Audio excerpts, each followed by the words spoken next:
Good afternoon. It is 3:01. I'm Joseph Renato, live from the 104.5 The Zone Circus Sports at the Mid-Kentucky Downs Studios. In NFL news today, the Vikings have begun their general manager search and requested an interview with Bills assistant GM Terrence Gray. Gray spent 11 seasons with Minnesota as a college scout before joining Buffalo in 2017. Tonight, the NBA playoffs continue as the Knicks are set to host the 76ers for Game 2 of the Eastern Conference semifinals. Philadelphia Star center Joel Embiid is out for Game 2 as the Knicks hold a 1-0 lead in the series. Tip-off is at 6. Then at 8:30, the Spurs host the Timberwolves for Game 2 of the Western Conference semifinals. Minnesota holds a 1-0 lead after their Game 1 victory on Monday. The Lady Vols softball team faces off against Ole Miss in the second round of the SEC softball tournament today. First pitch is at 4 p.m., and the winner will face 4-seed Texas. For your foundation repair waterproofing needs, you need to visit USSTN.com. Breaking news at once on your home for the Titans and Balls. This is 104.5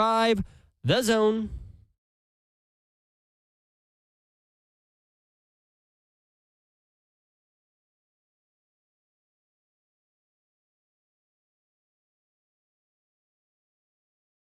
HL 104.5 The Zone. Welcome in. Brent Doherty with you on a beautiful day in the Music City. Hope you're having a great Wednesday. It is. Day. Did you get a haircut? I did, y'all. I'm cutting up out here. Your line is perfect. I listen, y'all. We grow hair. Somebody's been sitting here. Goldilocks. Here we go. It's so loud. These little headphones pick up everything. Yeah, man, I'm out here, y'all. I'm out here getting it right, getting it together, making sure everything's everything. Told y'all, man, sunroof closing up. Boy, he's talking about bringing sexy back. I'm talking about it's going to be a whole different level now. Yeah, I want to do my head, too, now. Because the head can do it now. Yeah. That got your shoulder going. Yeah, I'm ready. I know you're bobbing your head. That's what Ice Cube said back in the day. And he was right. See it. That's right. He was right. Babsy is here, y'all. What up? What up, Bubby? What? Happy Hump Day, people. What is going on over here? You look like you're running for president, or Because I have a dress on. or like you're going to be in the show Elle that's coming out in July. I just saw. This is definitely L-like. Do I look like an attorney? Yeah, a pink attorney Yes. Is your hair shorter? with Yeah, I got it cut yesterday. with lengthy Thanks, earrings. Yeah. Look at that. Both y'all got haircuts. Mine's tomorrow. There we go. Oh, we're on the same schedule. So, I'm going on Saturday. That's what they say about look people. at us. same cycle. People that work with each Same other cycle. get on the same cycle. That's right. Yes. We have a dance banquet Dance tonight banquet. that I will be going right from work to for baby Babs. All right. So it has to be full-fledged already in it. Are they dancing? It's like a reception. No, like it's just like celebration. I think they should make the end of parents year. dance on the dance That'd be banquet. dope. Y'all, for the recital, they're making the moms get up and do something with the kids. That's dope. Is No, what I'm that saying. ain't dope. You're a dope. Yes, Like, it I is. can't That's go. how I took that. Yeah. I can't go to the practice because Because you don't want to be because I involved in the work. thing. Yeah. Well, because I work during those times. And so I just got the video. Now it's super simple, but also, really, you guys know me and my dance skills. They're lacking. No, Like me Baby too. Babs did I not get can't- it from me. I can't learn a dance. I just have to freestyle. If y'all Yeah. see me out there dancing, that's a freestyle thing, man. If we see you dancing, it's because you are absolutely Shiana. Right. Yeah, that's right. Fried turkey. Well, we used to go to the club back in the day, though. Don't cheat me, Babs. I ain't selling Girl Scout cookies. Had to dance. Had to dance back in the day. My It friend was on Ethan the- Rich on the used to reason say to be out that. there. Now he works with the Live Tour, so there's that. Uh-oh. That ain't going well. Listen, man, I have a bone to pick with sports. Okay. Is this a throw punch Throat Punch Wednesday. on a Wednesday? With sports, with the downtime right now? No. Sorry, I know it's the NBA No, playoffs. we just celebrated, what's her name? not Cherie downtown. DeVoe, who was the first female trainer to ever win a Kentucky Derby. And her quote was like, I hope I just open some doors for some excited girls that want to dream big. And we were like, oh, that's so good. Not so much anymore.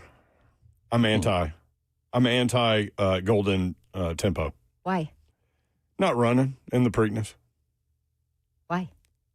Because that's what they do now. This is the third time out of the last 5 years the Kentucky Derby winner has not run in the Preakness. The entire thing about horse racing for people that aren't involved in that industry is the entertainment of sport and the thrill of victory and the chance to go win a Triple Crown. And now they're holding all these horses out. And we talked to, what was our guy's name? Dick Giroux the other day. What's his last name? I know his name is Dick. We talked to Dick the other day. All right. And he said, man, a lot of these Derby winners don't want to do the 2 weeks later thing. Mm-hmm. No, it's not even the money. It's that they feel like they're compromising the health of the horse if they run 2 weeks later because they don't do that during the season.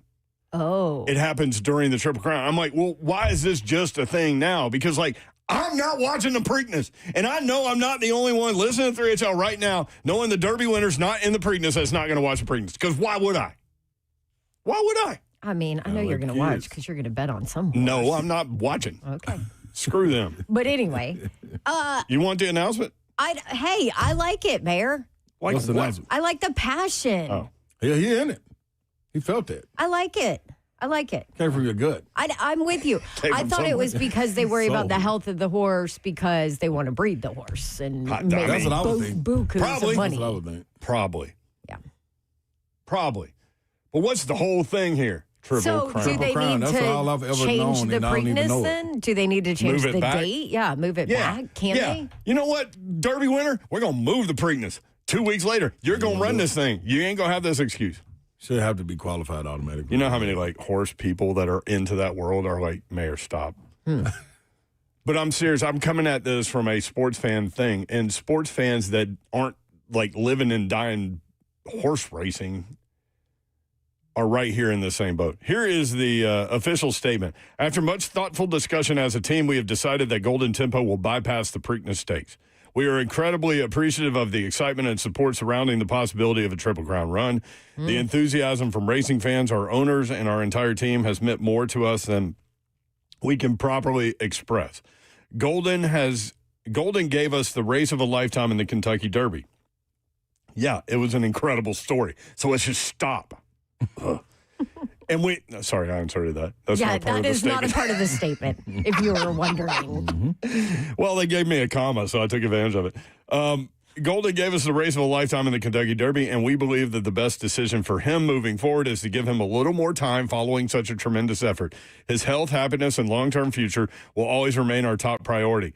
We are looking forward to pointing him toward the Belmont Stakes and are excited for what lies ahead with this very special horse. Thank you again to everyone who has supported and believed in this journey alongside us, Cherie DeVoe Racing.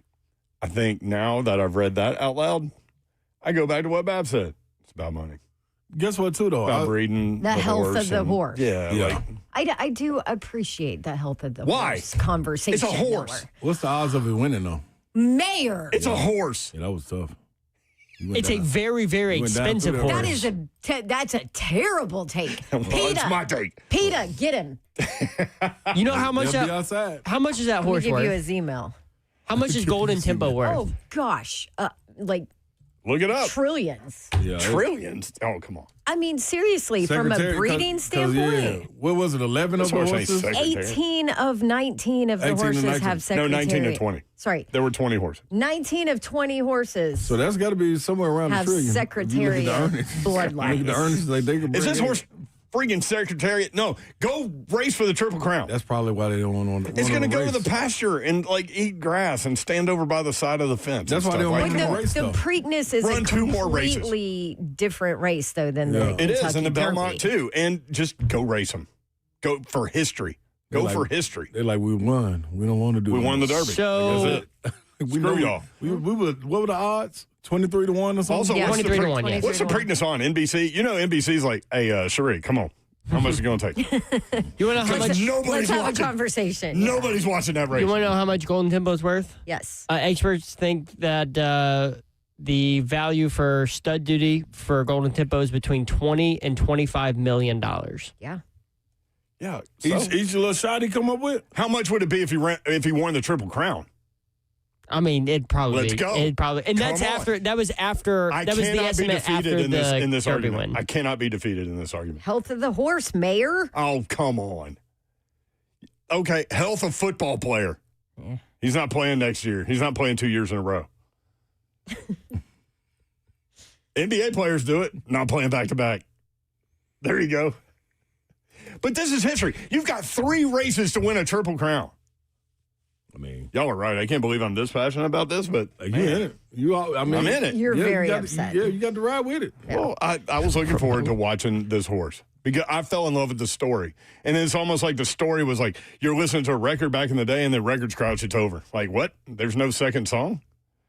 Then they can go out saying that, man, we probably would have won the Triple Crown and everything. So it becomes a folktale. Yeah, I don't want to hear that. Come on, Cherie. That's the story that horse going to be telling out there at the pasture. In the chat, I don't even know how to say your name. K. Joe Davis, whatever. Like multiple comments here in the chat. Wish we could talk about an actually good team on the station, talking about damn horses. SMH. Are you going to talk about the best team in the state? Nashville SC, people, they've won more games these last 2 months than the Titans have Let me in ask you a 3 years. question. Okay, wait, hold With on. all due respect. First of all, Here we go. Here we it go. is 3:12. We came on the air at like 3:01. Yeah. Freaking relax, dude. Dude, if we go 3 We're hours on on for horse 3 racing, hours. then come at If we us. talk 3 hours on horse racing, please, you think can our come at us all you Our want. bosses will come at us. I need you to chill, dude. Chill. Go ahead, Mayor. And Your that's from point. Babs. Okay. With out. all due respect to Nashville SC, and they're having an incredible year, and we appreciate them, and we're all civically minded sports fans in this town. But And I got a jersey. how many people watch the Kentucky Derby? How many people watch in Nashville SC? Mm-hmm. Now, my point is, how many people are going to watch the Derby compared to how many people are going to watch the Preakness? Now, none. Oh, According to man. All Mayor. right, so the next 2 hours and 45 minutes, we're going to talk about soccer. You ready, Babs? I'm going to go ahead and tell you, no, we're not. No, we absolutely not. We are not. Hey, but I do have Nashville SC gear. Yes, you do. So I do got a jersey. I got a That's jersey, right. too. I got a shirt. We all right. have stuff. There you Yeah. go. Thank you, And Nashville SC. also, I'm wearing mine. if you want to talk about it, get on the horn, dude. Yeah, that's a number. 615. That's right. What's our number? 737-1045. Yeah. 615-737-1045. You Call haven't hosted in a while. Give us I your need to take take. a day off. Yeah, we want to hear Let's from talk about it. Come on. Also, UK basketball coach You Mark can bring it up. Pope tweeted last night, BBN, I want to talk. Drop your question in the comments, and I'll spend my the gosh. next couple of days answering them. This was Who the hell told him to do that? Oh, this was a terrible idea. Okay, do you know what I did? Oh, my gosh. I poured myself a glass of wine, You went and down I through read the there. comments. Yes, and you sent 3 of them to us, which I will read. And I was, y'all, I mean, was immediately you got 3. dying laughing. Those were like the top 3. Yeah. I hadn't even made it halfway through the comments. I mean, is Kentucky's off season like them pulling out of the Preakness? Like, dog, this is. Bless his that's- They went from heart. $21 million to how many players they have? Maybe they're trying to 4? use this as spin or something. Like, I don't know. I don't even know what you're using this one for. Motivation, I guess. Like, sit there and reading, like, we're going to be better. I don't think Kentucky people believe that was real. Ramon Foster, there will be no horse slander. Big Sav is a big horse guy? Oh. Yeah, I told you. I told you. Seriously, I though. right. What is it? That's right. Is You it? did. Is it Kijo? Kijo. Man, don't nobody Call know in who that too. is. Tell us what your name is. Come on. Zach, horses more like chickens, too scared to compete. I ain't watching the Preakness. I don't think the Y'all can horses tie are. me up. I'll keep my eyes closed. I don't think the horses are scared to compete. I think it's the people that hold the value of the horses that are scared to put the horses back out there. I don't know. Some people want to weigh in, which is great. Will in Hendersonville. Will, what you got, man? Hey, yeah, so I agree totally with what you said. I mean, I love horse racing. I'm the biggest, probably biggest horse racing fan there is, to be honest. But this has been a problem for God knows how long now. But last year, I mean, even like Sovereignty, won the Kentucky Sovereignty, Derby. yep. And then, and then Bill Mott just, for no reason whatsoever other than to try to make a point, decided to sit him out. When you had horses like Journalism who ran every big race last year, all 3 races, won the Preakness, finished second in the Derby, second in the Belmont. And there's been a lot of talks from people about switching the calendar and pushing back the races, which I think is absolutely a spit in the face of all the other horses that have won the Dadgum Triple Crown. No, it's a good point. That's a great point. Yep. The horses, Yep. Secretariat, American Pharaoh, Justify, Man of War. Yeah. I mean, those horses, they did it. They ran, but now we have trainers that are too scared to run their Dadgum horses because last year Bill Mott didn't have a good excuse other than he didn't want to. He said that he could go, he just didn't want to do it. And it's just like, This is what Babs complains about do. is the softening of our society. Now it's going into horse racing. Exactly. No, but- And I think it's just one of the things that, I'm still going to watch the Preakness, and there's going to be a lot of people that watch the Preakness, but it's going to force them to change the dates. And I think That's that's what the I was gonna absolute ask. spit in the face of everyone that's came before them and all the horses that have, won the dadgum thing, because it's supposed to be hard. If you're going to change the date, don't call it the Triple Crown anymore because it's not a No, challenge. that's a You're great giving them more response rest. to that idea. Will, thank you. I didn't get there in my head, but that is definitely true. So the trick is to not change the races. Just get people to go to race. That's it. I mean, what if they offered more money? Would they run gold? Increase the purse. There you go, Slay. I mean, isn't it a ton of money anyway? It's a ton of money, but evidently not enough. The purse for the Kentucky Derby was like $3.4 million or something. What is like the that. Preakness? That's the problem. That ain't enough. What did you say when you stud them out? What's each? 20 to 25 million. That $3 million ain't really nothing.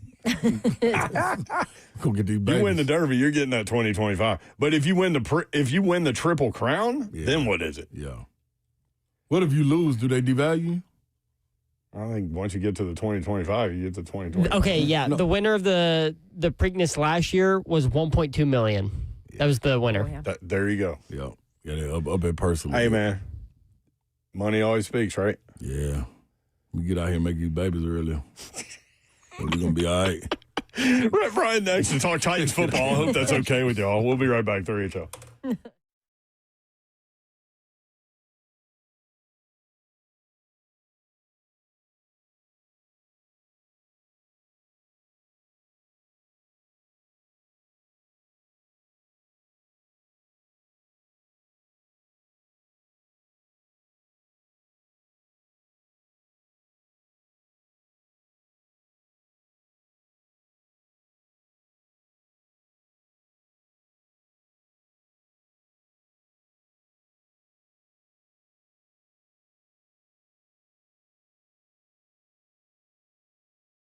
Still.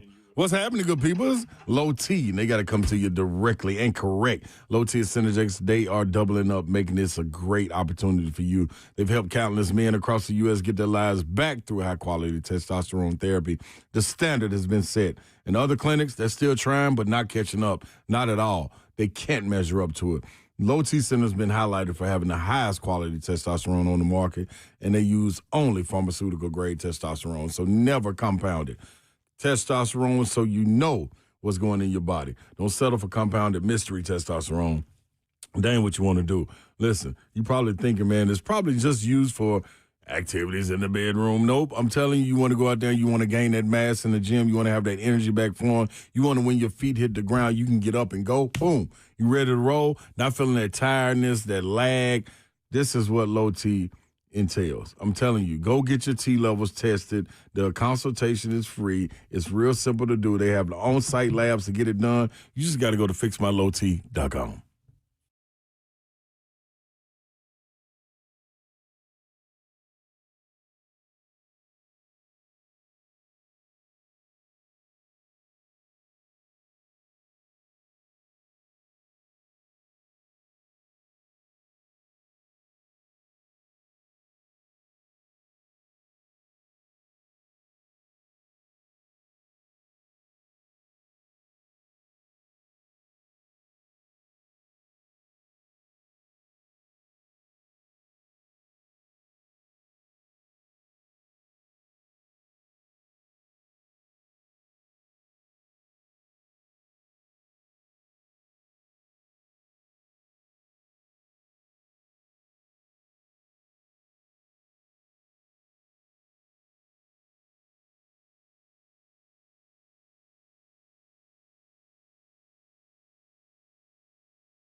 3HL 104.5 The Zone. Golden Tipo not running the Preakness. Get to Rick Bryan talking Titans in just a second. Let's get Eric and Bell Buckle in here. Eric, what's going on at Bell Buckle, man? Hey guys, how you doing today? Great, sir. I just wanted to say that right now, I bet up in heaven that Secretariat shaking his head and laughing his ass off. Yeah, what if Secretariat Secretary, we need to arrest him. He ain't running the Preakness. What if that would have happened?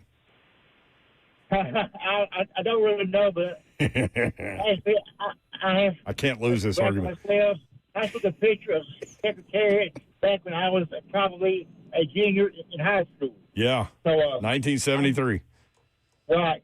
Yes, but I just want to say that I bet he is actually laughing his ass off in heaven right now. Thank you. I would love to see a horse laugh. Is that what they're doing when they do the nay thing? Mr. Ed used to do it all the Mr. time. Ed laugh all the time. Also, if Mr. Ed would have won the Kentucky Derby, he'd be like, hell no, y'all ain't holding me out of the Preakness. I'm competitive. I'm a competitor. Let's go. The horse don't want to be held out. Horse wants to make history. Come on, Cherie. Cherie don't like it. Rhett Bryan joins us now. Rhett, I go on weird tangents every once in a while. What's happening today? What's up with you? How are you? Well, just listened to Secretariat laughing his ass off. Yeah. Wouldn't that be funny? And actually, he would be a donkey if that would be the case. See what I did there?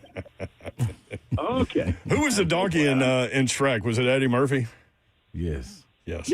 Yes, it was. I have seen that movie once. So the Titans have 58 tryout people over the weekend. They have not signed anybody, Rhett. That doesn't mean they won't potentially sign one of those guys down the road. They kind of have a roadmap with those guys at least. Yeah. I mean, listen, part of it is when you go back to look at the roster numbers part of this, and we discussed this on the show a couple weeks ago, that if, Mike Borgonzi kept and drafted 9 players with everything they've done in free agency on top of that your roster number was around 87. Well, they drafted 8 people. It's 86. They moved 6 people out after the draft, but it didn't leave a whole lot of space to sign a bunch of UDFAs, which they only signed, I think, reportedly 11 of those.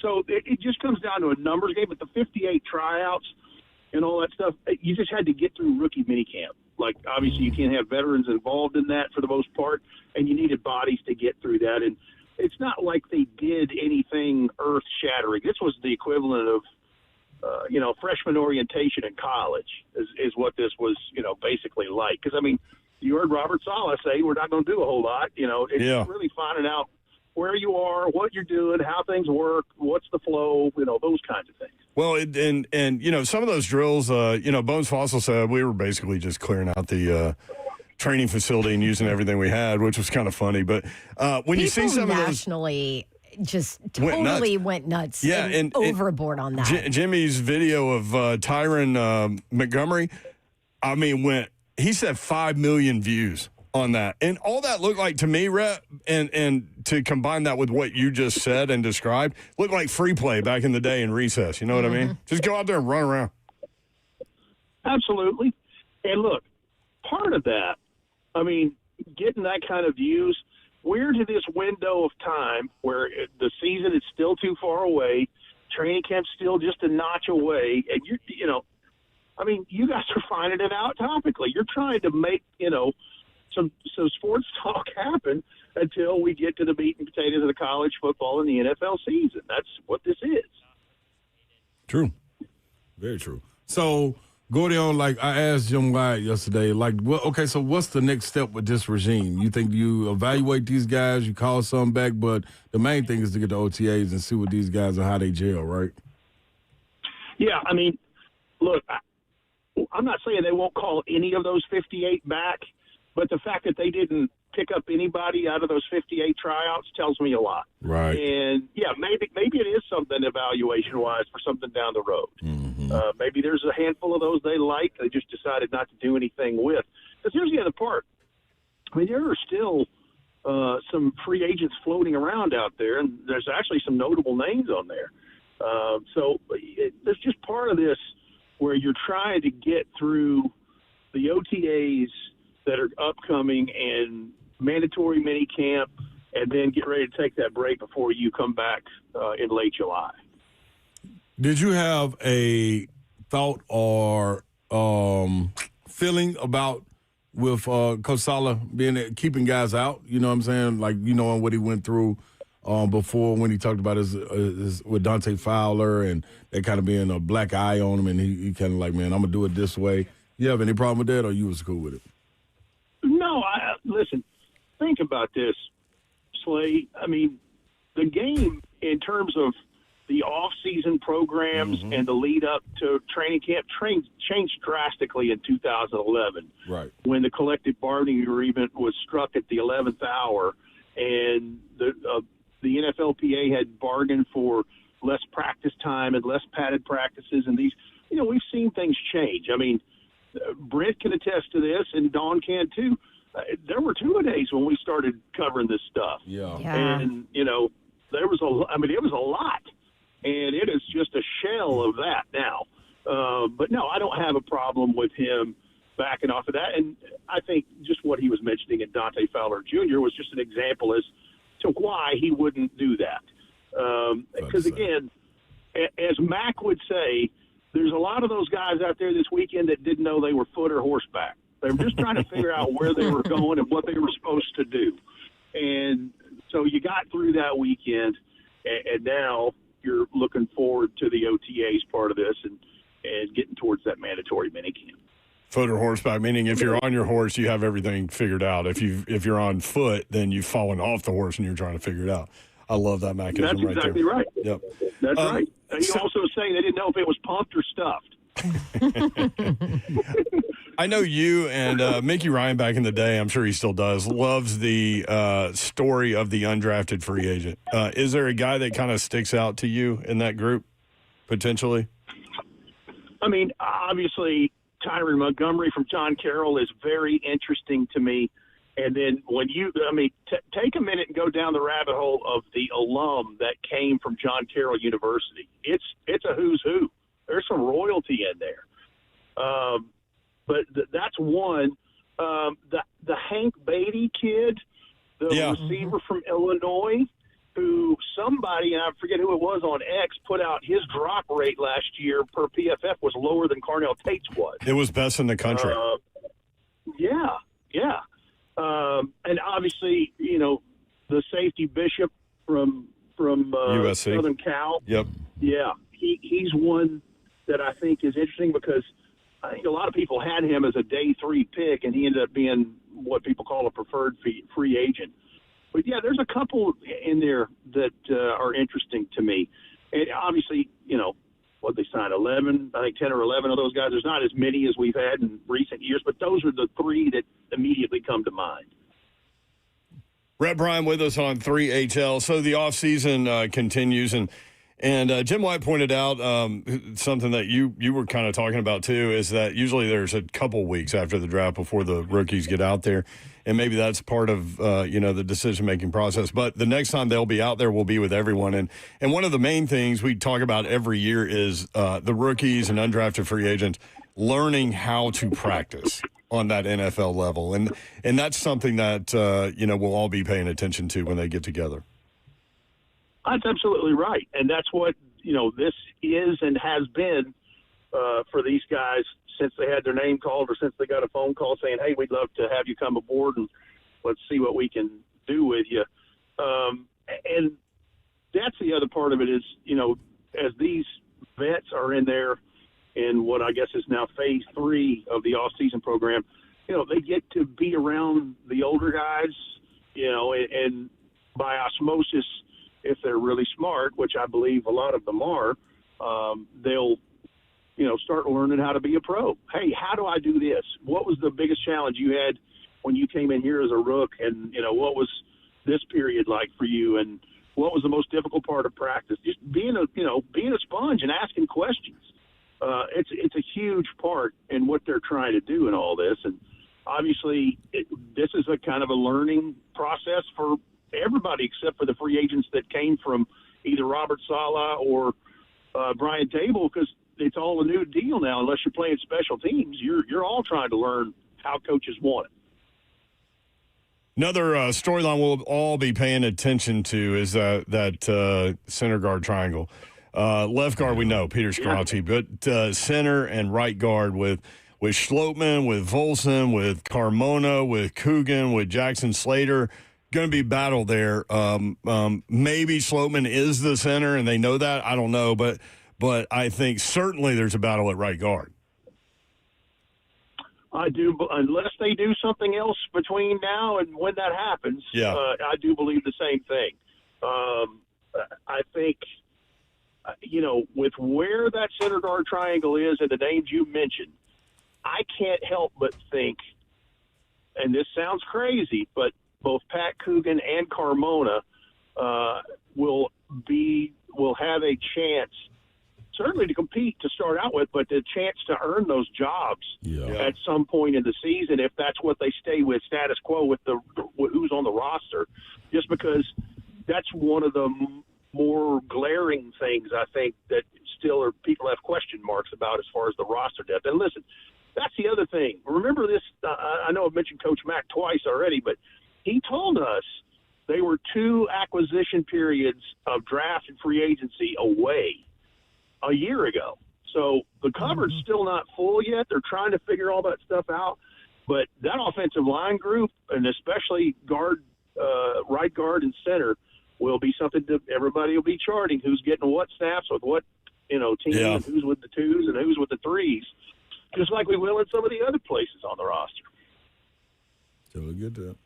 Coach, I was about about to say Coach Mack. Coach Mack. Gordy on. There you go. Thoughts about Anthony Hill when you hear him speak, energy-wise and everything. What are your first thoughts when hearing him and getting the opportunity to see how energetic he is to get started? He's ready. He's ready to get off the bus and get started. Yeah. I mean, just clearly, and hats off to Taylor Zarzer, who did a nice job with all of those guys on the OTP. You should go watch or listen to that, because he asks some great questions, all of the draft class. But I really like that draft pick, just because he's already done so much at a major college football program, and he's just turned 21. Yeah. He knows he's got things to learn, but he also knows he's got a bit of a platform to come in on. I mean, again, what do you have, 31 career tackles for loss and 17 quarterback sacks, and knowing that a lot of that came early on when he was a freshman at Texas when they had him outside and moved him in. But I really like that pick. I'm more and more I think about it, I like that pick, and I really like Nick Singleton, the 5th rounder from Penn State. I really like both of those picks. I think the whole draft class appears to be very solid. But yeah, Anthony Hill, I like where that's going. Slay, you're intrigued by both those guys, too. Most definitely, especially the Singleton. He got put on my radar. I'm like, yeah, that's somebody who can go out there and compete, hard running. Like, just a couple of injuries here and there. You get to make it to this level with an injury, says something to you, says something to me about you every single time. Number 1 running back in high school coming out, 1,000 yards his freshman year, 1,000 yards 2 years ago. Yeah. The whole team kind of sucked win last year, but, anxious to see that guy too. Yeah, they had kind of a Murphy's Law year where just about anything that went wrong did, including, Drew Aller breaking his ankle, the quarterback, in October. And then here's Nick Singleton, gets to the Senior Bowl, breaks his 5th metatarsal on his foot, that outside bone, and so he feels like he's behind the 8 ball a little bit. But the guy he's got a resume in this. I mean, again, a guy that breaks Saquon Barkley's rushing touchdown record at Penn State and the all-purpose yardage record over 5,500 yards. You're not fiddling around if that's what you got on your resume so far. And I think, and both he and Kaytron Allen were a good yin to each other's yang in that offense. That whole team was almost like it was snake bit. They had so many things go sideways during their year. But I'm excited to see these young fellas get out there and suit up in the coming weeks, and as we get towards the nitty-gritty here in 125 days or so, something like that. So, yeah, the Hall of Fame game's like 90 days away, something like that. It's the other day I said it was 99. I can't remember how many days ago that was, but anyway, OTA's coming up and off-season program, all that stuff. So lots to talk about as we move through the summer. Thank you, Rhett. Good stuff, man. Appreciate you. All right, y'all have a good afternoon, and we'll see you soon. Thanks, Gordy. You call him Rhett Gordy B, Rhett Gordy on. Yeah, it's the time slot in the conversation that almost got me. Oh, yeah. At Rhett B, Tennessee. I was looking at rosters like, man, let me ask Coach. Darn. Rest in peace, Coach Mike. All right, when we come back, Mark Pope, the Kentucky basketball coach, went to Twitter and asked Kentucky fans to, message them some questions and comments. I want to know what these fans are thinking. I mean, Babs immediately. Read 'em. Like, they tell you. It ain't pretty.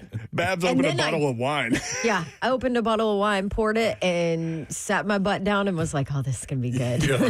Got a few of them when we come back. 615-737-1045.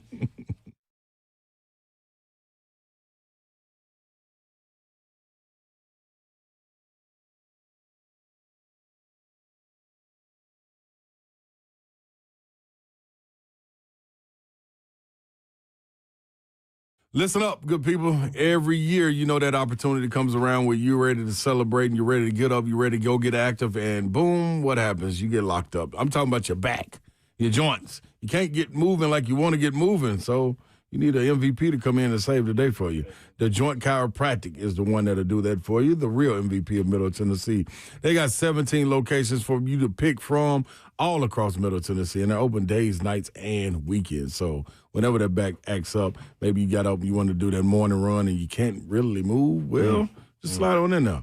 Best part about it all, no insurance needed, no appointments needed. Just walk right in, tell them Big Slay sent you, and they go get you right. The consultation, exam, and the adjustment, just $29, people. $29. Adjustments start as low as $21. So let the Joint get you back literally. They'll get you back in the game or whatever activity you're trying to get into. Hit thejoint.com, find a location near you, and get yourself back in the game. My back. When you read that spot, it makes my back hurt.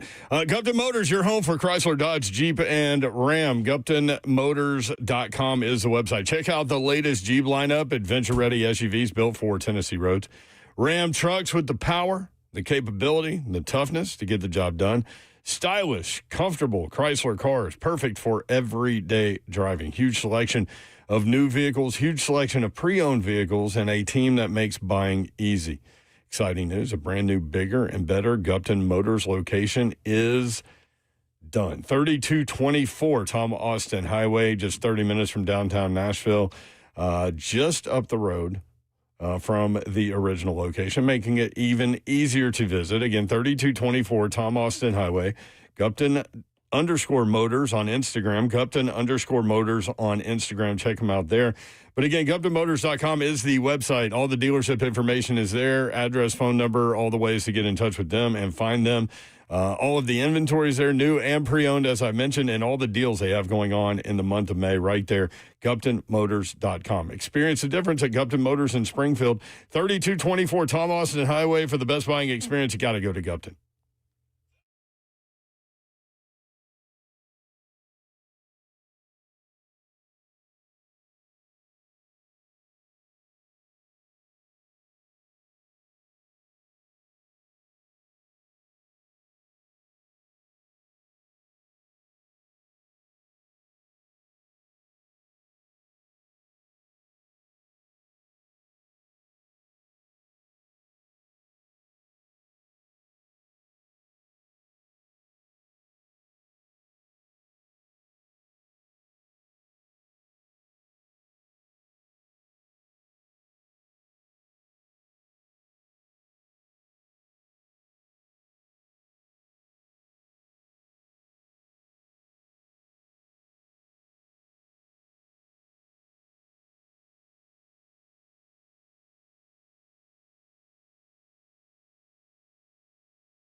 3HL 104.5 The Zone. Brent Doherty, Don Davenport, and Ron Slay with you on a Wednesday afternoon in the Music City. Appreciate Rhett Bryan for hopping on. If you missed that, you can get that where you get your podcasts. Download, review, subscribe, all those things.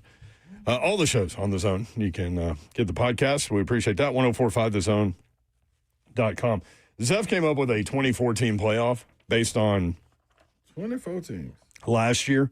Like if we would have had a 2014 playoff in college football last year, we'll go through that in just a little bit, what the matchups might have looked like. Let me look at this. Now, it's tough to put the group of 5 in there because, like, you just did straight up rankings, right? Yeah, this was just taking the final college football playoff rankings and putting them in 1 through 24 because I'm not sure what they would do with the group of 5, which have been Tulane and James Madison.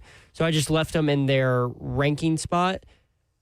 My guess is if they do, it's probably about right. It's probably about right because and ultimately it doesn't matter. Yeah. For the point of the exercise. for the point of the exercise, Yes. Yeah, you've got 8 teams with first round buys. So we'll go through that a little bit later. Kentucky basketball coach Mark Pope tweeted last night, BBN, I want to talk. Drop your questions in the comments, and I'll spend the next couple of days answering them. Now, the first thing we all thought of was, number 1, hey, man, what are you doing? Number 2. Twitter is the most toxic Come on, place dog. ever. That's the wrong place to go. Like, go have an event and allow people to come up and talk Or go to to you face to face. Facebook. You know what I go mean? to Go to UK's page Facebook. and make a comment. People are and say, way nicer on Facebook. Yeah, but Facebook's where the weird stuff happens, like all the fake stories. Yeah, I know, Yeah, but but at least it's an older crowd. it's an older crowd, so people are like a little bit more respectful. You think so? Except for women. Get off my lawn crowd? Yeah, the older women are. We mean. we mean. Your little neighborhood Facebook group pages? Oh, yeah, Small that town thing's crazy. Facebook group pages? Oh, they get ruthless in there. Yeah, that's good. Anything better than Twitter, though. Yeah, but Yeah. Twitter is the That's- most that's- toxic sports environment. So we were talking about, doesn't he have to, like, there's no way he's reading these. He's got to have somebody, like, cherry picking questions and comments to give to him. Yeah, Right? Yeah.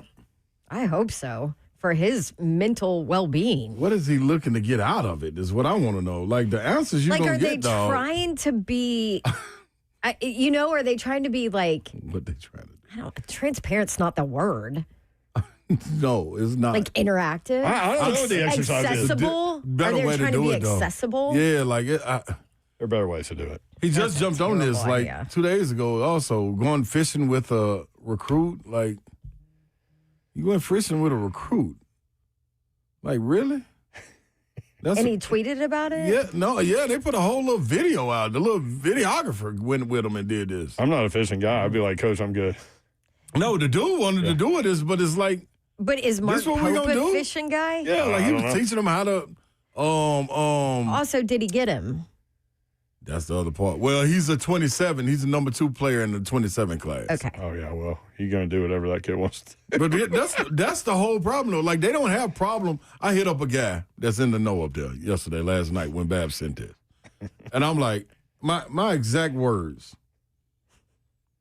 I'm going to tell y'all my exact words is what I'm going to tell y'all. What the hell is he doing? That's what I would say. Dog, good, lot of G's. I'm love seeing it when this you do Pope that. post. Pope. That's not real, is it? 4 question marks. Or is he just trying to get a feel of how wild and rangy the comments would be? Their exact words were, LOL, I don't know what they were thinking. My hope is they spin it into something positive, but who knows? I'm struggling with it. So immediately Babs is like, I opened a bottle of wine. I'm going through the comments, and here are 3 of them. I mean, she sent us 3 like real Like quick. right off the bat. It was So- I mean, I had 2 sips of my wine. It was This is already from ready for you. this is from Sam Porter. Coach, if you love the program like you say, why don't you resign and let the new AD get a real coach? Seriously, you are failing miserably. Big Blue Nation. Golly. This from Sullen Surf. Coach, how does it feel to be responsible for the death of the University of Kentucky? that's a Tennessee fan. See, that's the other thing. You invite all the fan bases in here. And they say we toxic. Like that was that what he was trying to do? He was trying to test the toxicity level of what Big Blue Nation is. It's high. This is I from, could have told him that without putting this tweet out. Yeah, What's he the little should've done it yellow on suit that you 420. need to put on? What's the name? The bananas? No, the Savannah hazard bananas? suit? No, like A hazmat suit. Yeah, that's what you Yeah. got to walk in. Walking into this, that's what he gonna need. Man, they just did that on the episode of Landman that I'm on in season 2. This is from, and this account is amazing, Pablo Escobar. See, this is what you get when you open it up like that. This is what you get. Pablo Escobar. Hey, Coach, thanks for doing this. I'm a season ticket holder. They've been in family for generations. I got married at Rupp Arena and have paid the deposit for my daughter to do the same. Yeah. Having said all that, how does it feel knowing that you are inferior to Stephen Pearl? Thank you. Damn, dog. I ain't even giving them a chance. Like, what is it on Instagram where you can like put on your story, ask me anything? You Yes. know, Buck does it when he's Yeah. on the plane. Bob you know? just did it. Yep, Bob did it. Bob just did it. And then you can decide to share what you want to share. Right. That's what they should have But came with. this is like public. Just open forum. I mean, it's open forum for every fan base. Yes. It's open forum for the diehard Kentuckies that are like, you suck. Yep. But my favorite ones are the ones that start out like super serious like that. Like, hey, coach, so I've been a season ticket holder forever. And, you know, how does it feel to know that you're killing my program? It's going Like they down. start off so positive, you know, I'm trying to they're find deep it. fans, and then it's just the most absurd, mean comment ever. You guys remember, was it Jimmy Kimmel that used to do mean tweets? Yes. That was always my Love favorite. We did an episode of that on the morning news once for social media. We it was did- phenomenal. We did it with Clay Travis when he was on the show, and Hutton would come in and read them like in an announcer voice. But like, Oh, that's so good. dear Clay, Everybody. I think you suck. Deviled eggs or whatever it is. Yeah. You know it's been an update Update on what? to this post. No, 21 minutes ago. What Hit it. happened? What Well, y'all happened? want me to play it? we haven't seen I it. think he's answering these. It's Tell 3 me- minutes and 13 seconds long. Tell me he's not It's answering the Mark Pope. ones. Can you play some of it off your phone real quick? And then Yes. send it to He's Zach? You probably only find it? answering Never the. cease to amaze me. 24 hours in, we're almost 2 million views. We're 5,000 questions between X and Instagram. You guys are incredible. So let's jump right to the questions. Kyle S. Robertson. Is Kentucky being used by players to leverage for more NIL? Yes. We're the biggest brand in basketball. Next question from @highschooltoprecruiting. What changes are being made to recruiting? You have to see a problem with 14 top aren't fun 20 questions. kids visiting these and aren't the real landing ones. none. What's the change? Well, the first change, I'd like to get all 20 kids to visit our campus. That's a major win, and there's no limit. Second, I'd like to land a few. Third, this year, we were chasing a generational talent, and we fell a little short, but we weren't sitting on our hands. We put together a roster that we are going to love. Is that the guy that went to watching Kansas? The crush it generational in talent? Arena. Next question from @FeltnerKev 32715. 32715. Another concern I have is we are not addressing the 5 spot. Also, Moreno is on the precipice of the first round. Malachi Moreno was the #1 priority for us going into this portal season. We think that he's going to be the Sounds best so center scripted. in all of college basketball next year here at Kentucky. He's also going through the draft process. I was going to say, did he say Is he he coming reading a back prompter? yet? Just last night I guess for he an is. NBA team. Next week, Breaking he's heading news. to the Combine, and we're No. supporting him every step of the way. Next week he's headed to the Combine. This is the place where basketball dreams come true. And Malachi has 2 dreams. He's dreaming of hanging a banner at Kentucky, and he's dreaming of playing in the NBA. And so we're supporting him chasing both of those. At the same time, we're so working hard in the cringy. portal right now to shore up this 5 spot. What's the We're music gonna have behind an it? unbelievable crew at the Lawrence center Welk. position. Next question from Zach Smith on Instagram. This is so Would you cringy. come to our wedding? Zach, I don't know if I can make the wedding, but I have had the opportunity to officiate at 3 of my former players' weddings, which has been incredible. So I do that's not want what he to asked you, say Mark. best No, wishes to look you at and the Grace. music, though. it ain't about Okay, you, Mark. okay, Come on. okay. Next question from at the okay. KY Game Day and at Matt Sack R2NG. Dog. What is your favorite Matt aspect of Zoom Diallo and Alex Wilkins' game? See, I One don't of the care top- about this. Yeah, I don't I want either. you to respond to Give me that. the. It Give would me have the been much real better if you got response. to the ones that we want to hear Yeah, about. Pablo Escobar. Yeah, like They would never. dog. They would. How long do you think they spent combing through all those and finding like the softballs? That's what I'm saying. Like he had somebody do that for him. Let me Is tell you that, something, though. y'all, that is so, it is so cringy. There's no win Is it there. just me? There's no win there. It's a joke. But it's this all a is joke. this That music is a this is the terrible only choice. problem with Mark Pope for me though, because to be a champion and be as competitive as he is on that '96 national championship team. What was it? 11 of the 12 guys, or did all 12 guys go to the NBA? Whichever one it was, he was one that went to the NBA. You don't get to the NBA with this type of cachet and persona that you're putting out. Like the man got some dog in him. The people. Show this the is dog. why you're not Doesn't able to seem go like get the it. recruit. Exactly. That's a joke. That The whole thing's a recruit's not joke. Dude, I gotta see the dog. Behind the scenes, I've seen him go like he remember when he was walking off the stage for the post game presser? Yes. And he went off? Yes. That's him.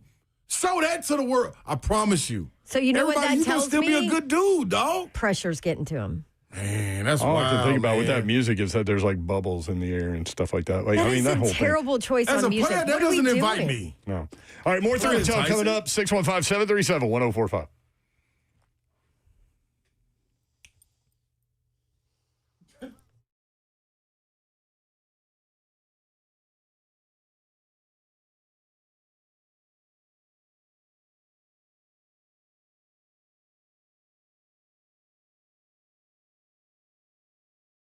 What's happening, good people? You know what time it is. Vita Nova. Yes, you got to get right. Vita Nova stem cells and regenerative medicine are located right in Franklin, Tennessee. A lot of people living with pain and trying to avoid the surgery. Well, they got something for you. Many feel stuck between medications and invasive procedures. Don't have to deal with it. I've done it myself. Shoulder and, excruciating pain. To the point, I was sleeping on my right side, on my right shoulder, and I would always wake up in the middle of the night having to roll over, like every hour. It was not fun. I went to see Vita Nova. They got me right. It's real simple, man. Like the on-site labs get everything back to you right then, right there. They focus on the stem cell protocols with a personalized approach. Care is never one size fits all, so it's tailored just for you.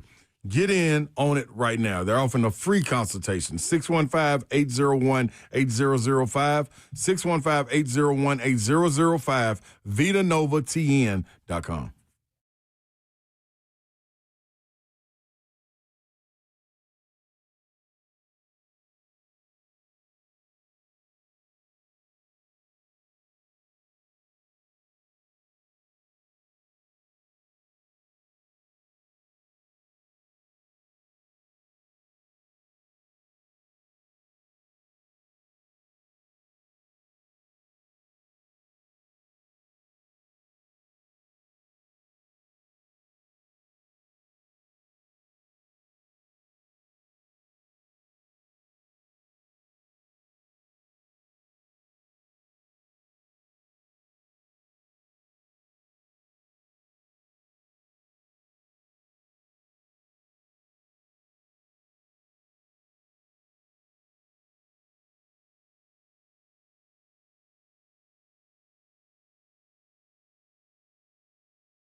Good evening. It's 4:04. I'm Joseph Bonanno live from the 104.5 The Zone Circus Sports at the Make Kentucky Downs studios. Tonight, the NBA playoffs continue. The Knicks are set to host the 76ers for Game 2 of the Eastern Conference semifinals. Philadelphia Star center Joel Embiid is out as the Knicks hold a 1-0 lead.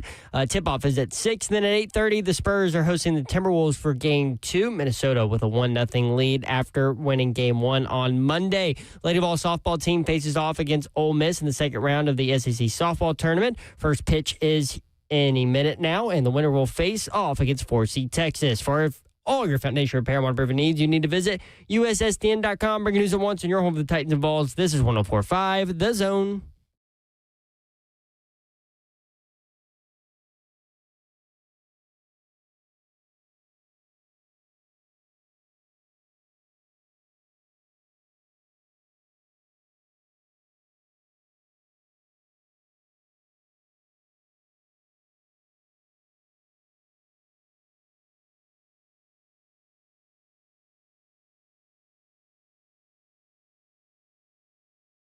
$3HL 104.5 The Zone. Brent Doherty with you on a beautiful day in the Music City. Babs is here, y'all.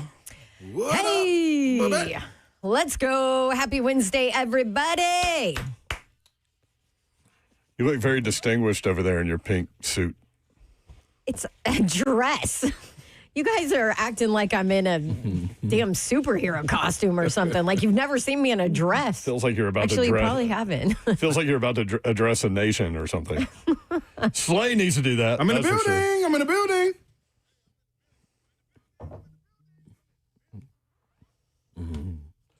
Y'all want to talk a little softball? Why not? Let's do it. 3HL 104.5 The Zone. Zeph Dog, the executive producer. What up? And we are joined now by Maya Johnson, who is an All-American softball pitcher for Belmont. Maya, what's up? How are you? I'm good. How are you? Thanks for having me. Oh, absolutely. You've got a lot going on in your life, including, just dominating on the field. What is it? What does it feel? I would ask you, what does it feel like to get in the groove? But you've been in the groove all year. So, what does that dominant feeling feel like? That's a lot of feels there on the mound when you're facing opponents. Yeah, I've been really lucky to have a good season straight from opening weekend, and I think that just trying to maintain that throughout the year is something that I just really take it upon myself to do for my teammates. I think that just consistently trying to put out good performances so my teammates are in every game has definitely just been my priority. 25-2 with a .72 ERA, 344 strikeouts and 184 innings. It's almost like 344. I know. Like when I read those stats, I'm like, what is she pitching to the three of us every day? Like, what is going on here? That's incredible. Thank you. I want to talk. I'm trying.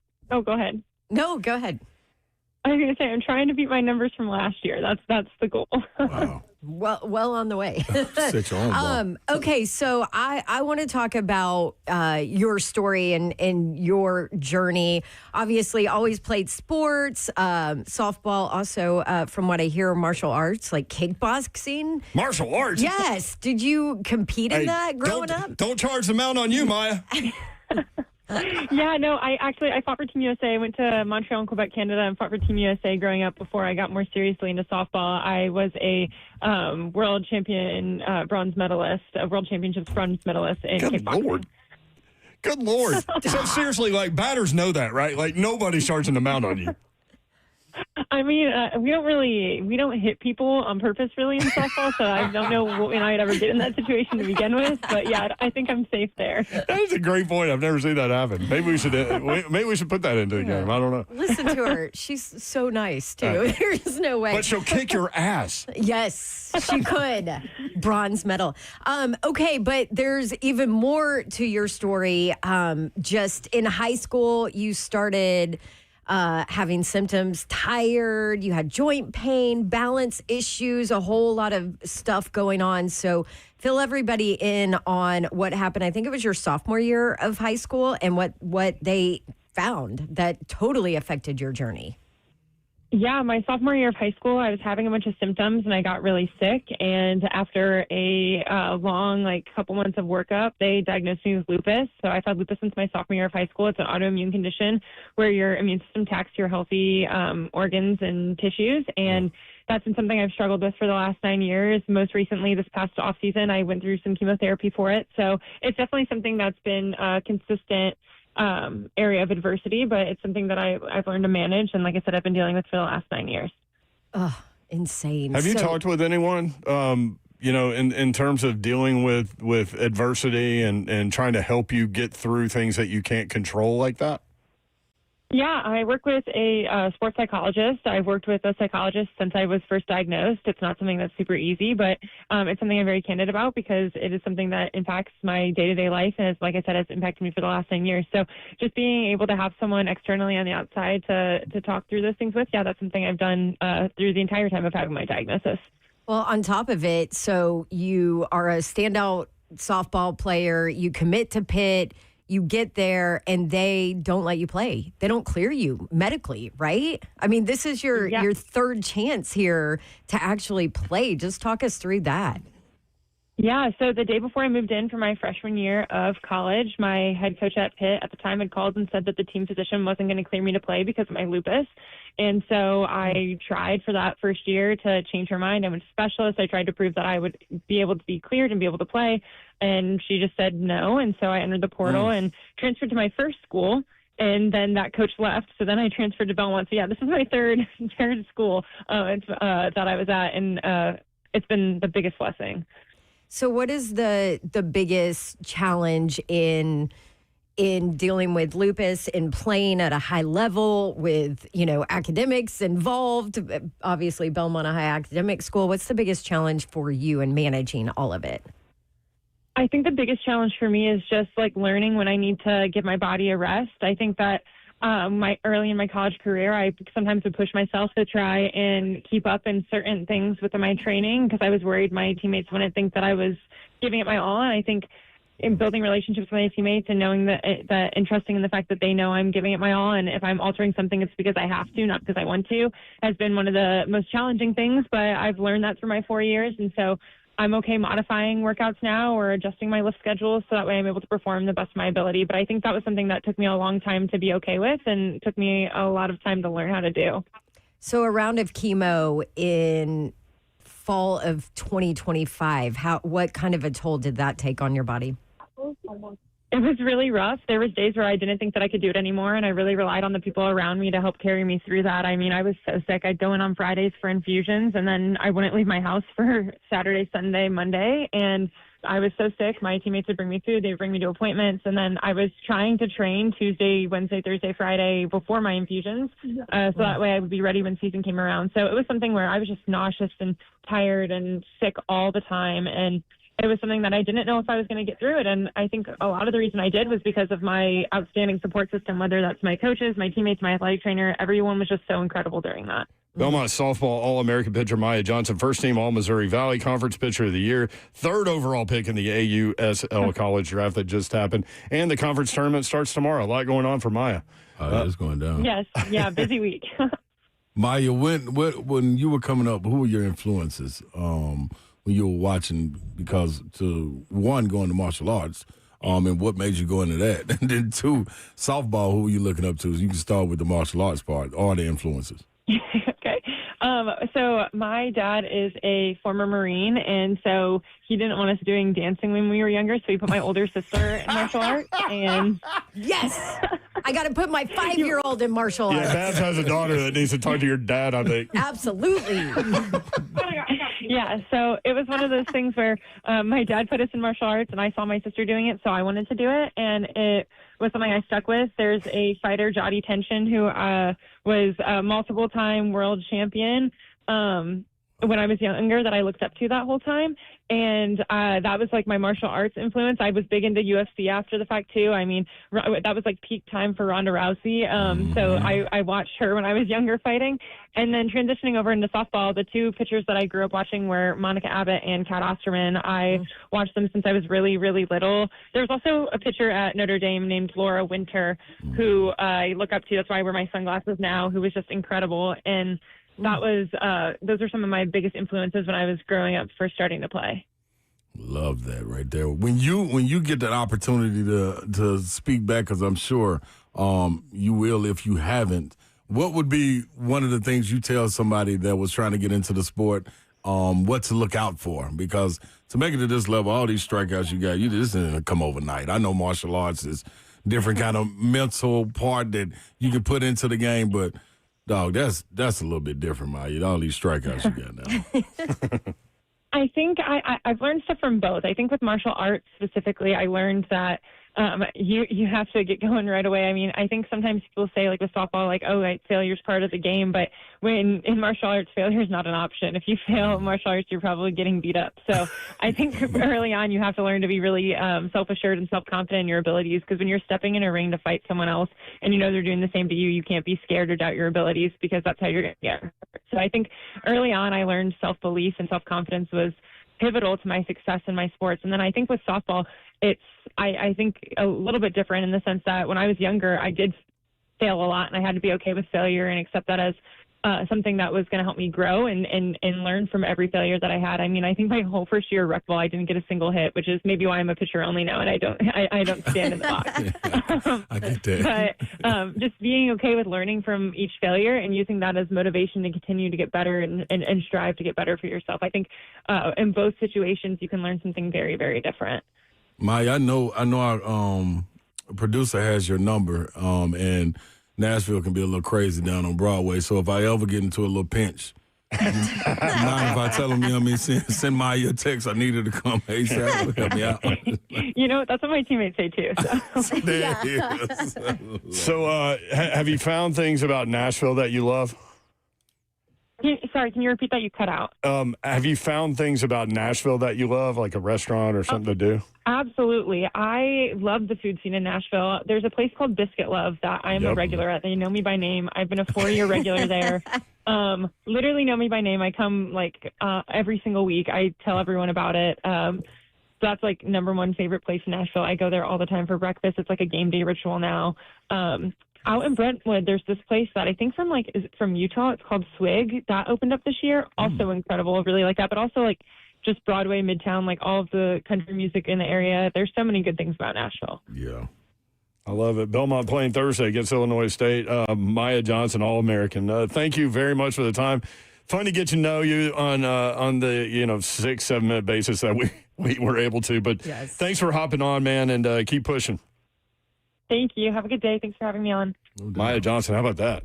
Yeah, no prisoners, Maya. Dude, go get she's a straight badass. Yeah, yeah. Like I like that. The energy is so direct and just sure of herself. Can you imagine like taking in a bat against her and a pitch gets a little too close inside and you want to go do something about it and then like you get 2 steps toward her and you're like, uh-oh. No.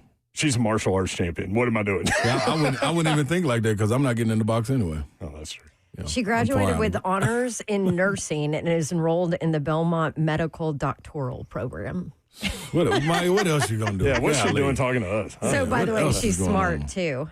Good God. She did surpass 1,000 career strikeouts this season. Well, I mean, 344 so far this year. So they're trying to beat her numbers from last year. She sets her own bar. Appreciate Greg Sage lining that up for us from Belmont. That was phenomenal. Thank you, Maya Johnson, for hopping on. When we come back, Todd Furman. The Todd Father. Go from Maya Johnson's inspirational story to Todd Furman, who lives in Vegas. Who knows no martial arts. 3HL.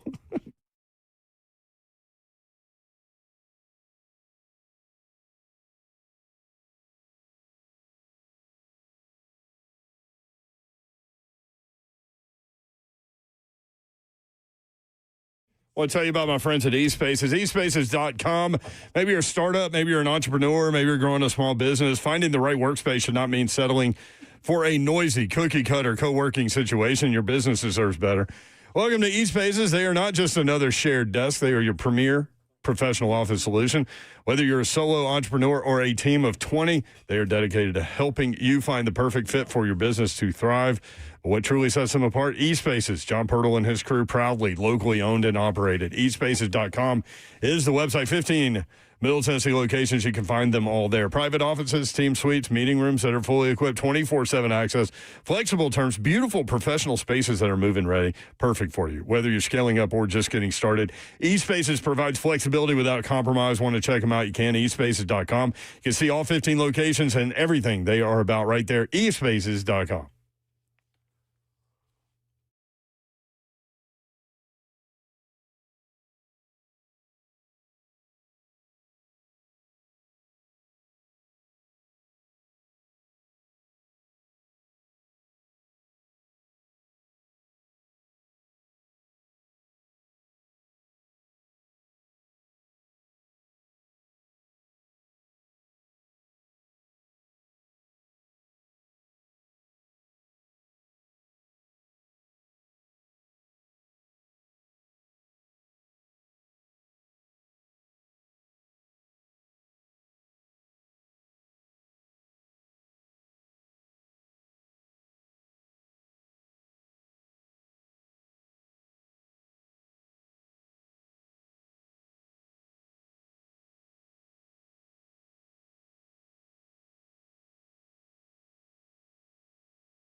3HL 104.5 The Zone. What you got over there? Steed Ike wing. I told y'all I was on the air. Minivan, what's up?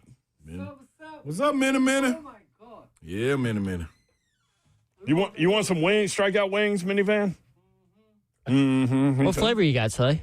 Sweet and sassy lemon pepper, the Ron Slay. Oh, that sounds good. He created a menu item over at Strikeout I asked Wings. you 30 minutes ago if you wanted one. So. I told y'all the other day. Oh, I would have. I didn't hear it. I told y'all the other day. I was sitting in a restaurant downtown Nashville. The guy was like, my sister-in-law lives in Franklin. I think it's like 30 minutes away, which he was right. He was like, she was like, there are no good Mexican restaurants in Nashville and no good Asian places and no good wing places. People will say anything. And I'm like, if you let them. She's not doing Nashville right, this lady. Mm-mm. She lives here and she's not doing it right.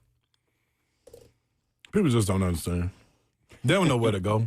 It's like us going to Vegas and wanting Benihana's. Well, we love going to Benihana. Oh, I'm going anyway, every single time. Right, Todd? That's a great place to go in Vegas. I'm inviting Todd Father next time. I mean, I have to be careful if I take shots at Benihana. That's about the only way that I can offend anything that Slay ever says or does. But when it comes to Korean barbecue, hibachi, there are a couple nicer places that I could potentially take you guys to.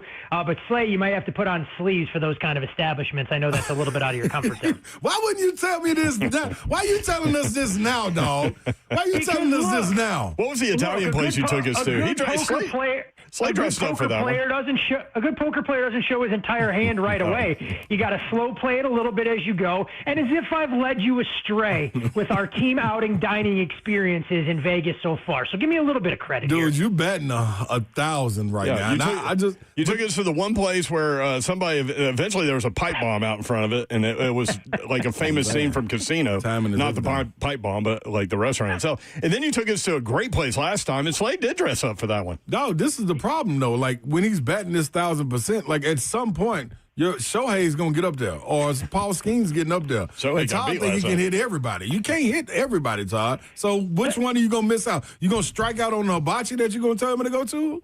You know, I have to try and figure all of it out. I have to collaborate with the powers that be. I may have to get the board of directors together to come up with it. But I like to think finding restaurants in Vegas is a little bit more like playing slow pitch softball.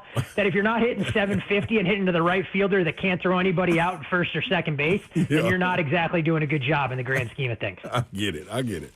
Makes sense. What was the last place you took us to? I forget. They had all kinds of sideshows going on. Super Frico, where it's as much about the show as it is the food on the table. That was awesome. That is not a lie. We need one of those in Nashville. No, we don't. you think one of those spots could work on Broadway? I feel it's not that kind of it's not that kind of setup though. I feel it's a different vibe that it creates than what you're grown accustomed to in Nashville. We can put it in the Gulch or something. But the customers will be trying to get involved because they'd be so fried here, dog. Vegas, you know what you're going to get into. Like, now let the people that do this, let the actors and the people that are waiting on you to do their work, not you. That's completely fair. You have to stay in your lane in the grand scheme of things. Chase Elliott wins in Texas. Tyler Reddick, another top five. What are we? I know Watkins Glen, obviously much different than that, but what are we looking at Sunday? It's pretty wild when you look at the level of consistency we've seen from Tyler Reddick all season long. He has yet to have a bad finish, and that's why he's got a comfortable lead right now in terms of the overall point race to try and get to the playoffs. Some unfamiliar names for those folks who watch NASCAR or are slightly more casual fans. When we go to a road course, Shane Van Gisbergen, who has kind of been the gold standard on racing on road courses, is the favorite at a shade more than even money this week. Connor Zilich, one of the up-and-coming stars in the series, he is better on road courses than he is in traditional ovals. He'll eventually get that part of his discipline under his belt. He's the second shot at about 4-1, and then the aforementioned Tyler Reddick sits at 9-1. So for me, tough to really go far down the board and identify some value. I don't think it's really worth it to try and run to the window. But any of those trio drivers, if I was looking at one guy, though, that I thought offered a little bit of value going into the week, it would probably be Ty Gibbs right around 20-1. You know where I'm going, so you want to get anything else out? What hockey winners you got for me tonight? Because guess what, Tom? He hit two parlays. Talk to him, Babsy. I ain't here to do all the talking. Talk to him, Babsy. Okay, Todd. Talk to him. Todd, Father, this is the funny. Here we go. Here we go. This is the funny part. Yesterday, I asked him about the NHL because the previous day he said, what is today even? I don't even know. Wednesday. Monday, he said at the end of the show he didn't have an NHL parlay. But then he ended up doing one. And then he was like, oh, yeah, I forgot to check. This is like 4 o'clock the next day, yesterday. Mm-hmm. And so he checks and he wins and he goes crazy. I mean, this is kind of how Slay operates. When he wins, he tells the entire world about it. When he goes on a 7 to 8 game losing streaks, he doesn't tell anybody about right, it. So but Babs' point was, why did you just now check? Like, you did the parlay last night. Why didn't you check in the moment? He doesn't even check. Yeah. I mean, look, the man is so confident in his picks. It's like making a deposit in his account. He wakes up the next day to try and see how aggressive the interest is, or is hoping that the market's taking off on his behalf. That's right, Tom Father. You don't sneak downstairs when you know Santa under the tree. You just wait on everything to be delivered. Then you go down there and check. You know you're getting a gift. That's pretty much how you have to operate. You know, if you put together a good year, the good things are going to happen to you. And I know, Slay, that's how you approach your sports betting, especially in the NHL on a night-in, night-out basis. So Montreal at Buffalo tonight. You know who I'm going Buffalo with. minus 130 last time. All day long. Last time I checked. And Anaheim at Vegas. Vegas minus 166. Shout out to Vegas for handling business in game one. They the one that finalized my parlay. You know what I mean? I had a 3-leg going, Tom Father, and I was in the shower actually watching it. And it was a third period. Time was ticking down. I don't need that level of specificity or detail any more than the listeners do, let alone the two co-hosts that are sitting within arm's reach of you right now. No, we learned yesterday that he has a 32-inch TV in his bathroom that he can shower, take a bath, shake it down, as he says, and watch. I didn't tell TV. you the shampoo or the soap or anything I was using, Tom Father, but so. Oh, God.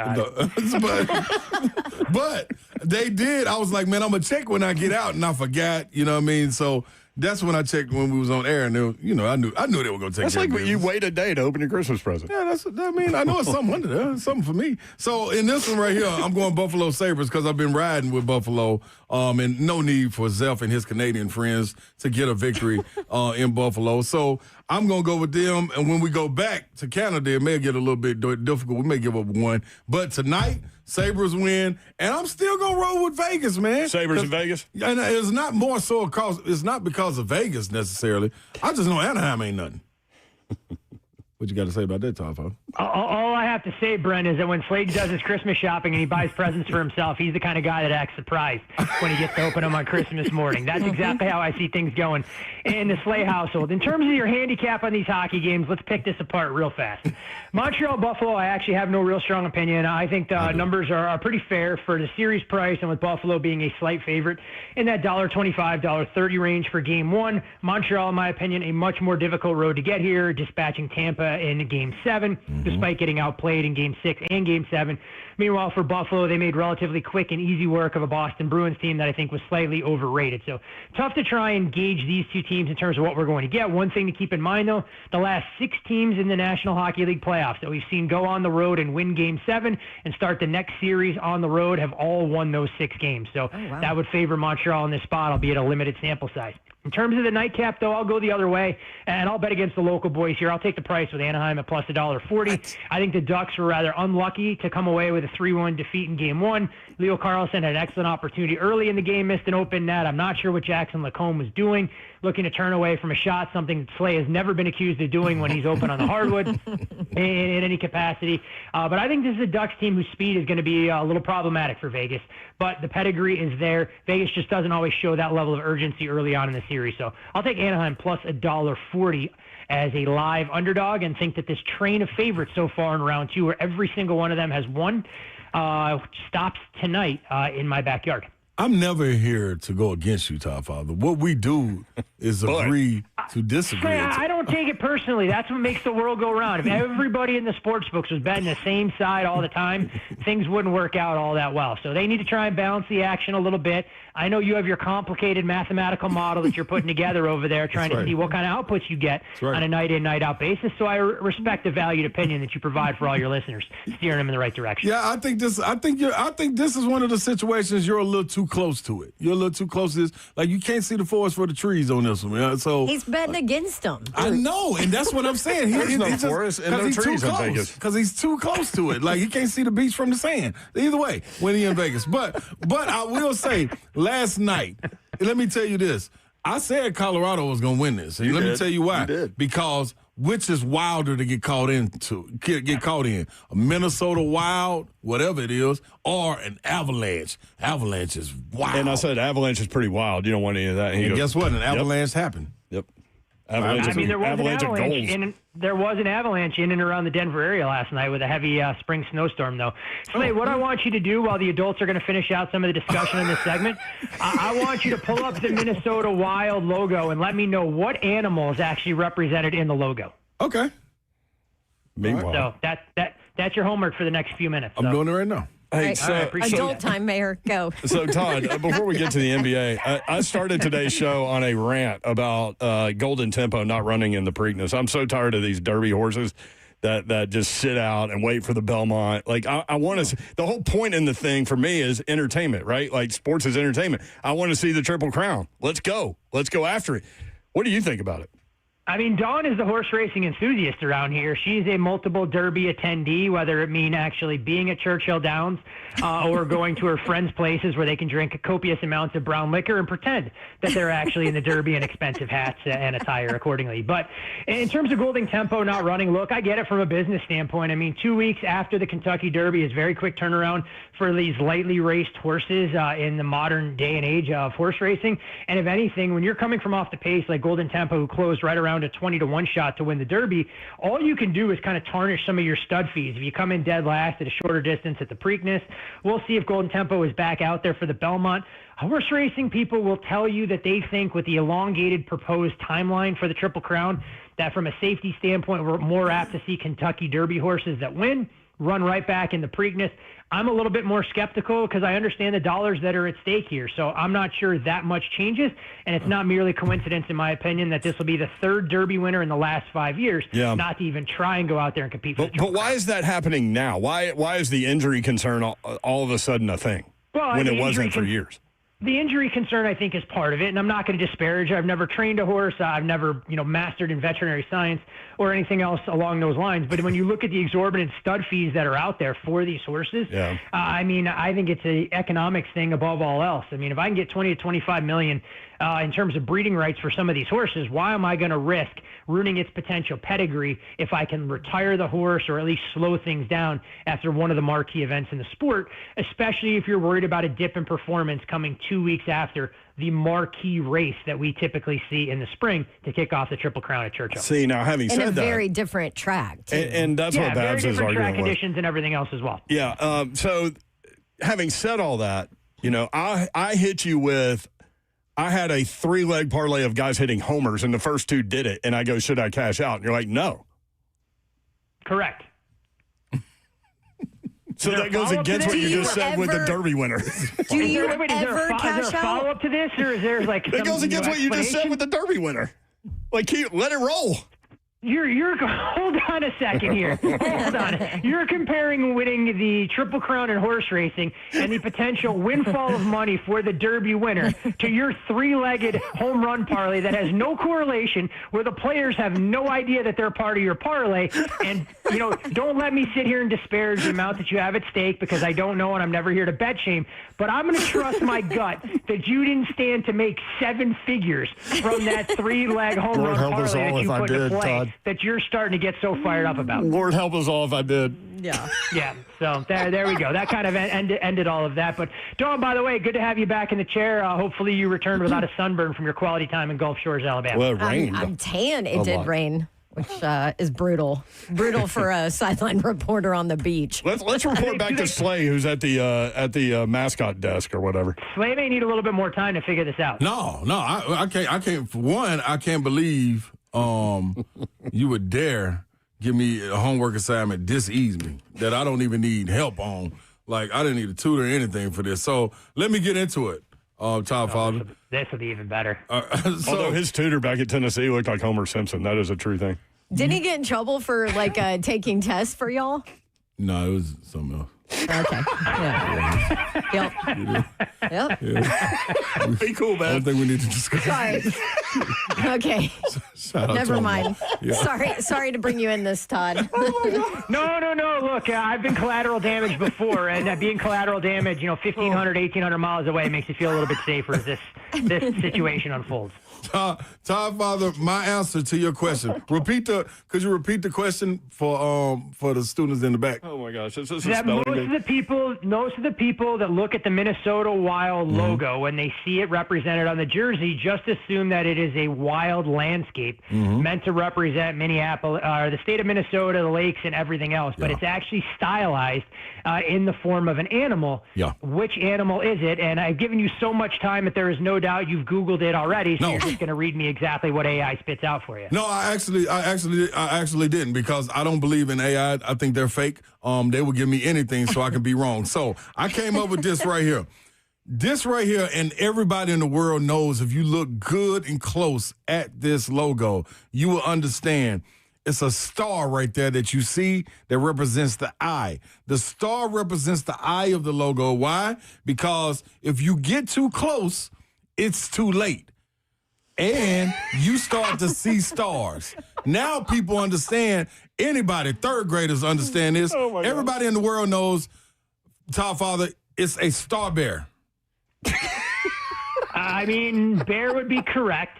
Star bear, I've never heard of in my entire life. You haven't seen one? Much like they say in Billy Madison when he gives a ridiculous answer. Thank you for that. We are all dumber for having heard your response. No, Todd Father, you ain't never seen one. You can't say that's a dumb answer. You've never seen one. And you know why? What the hell is a star bear? I haven't seen one because nobody's seen one because you just made it up.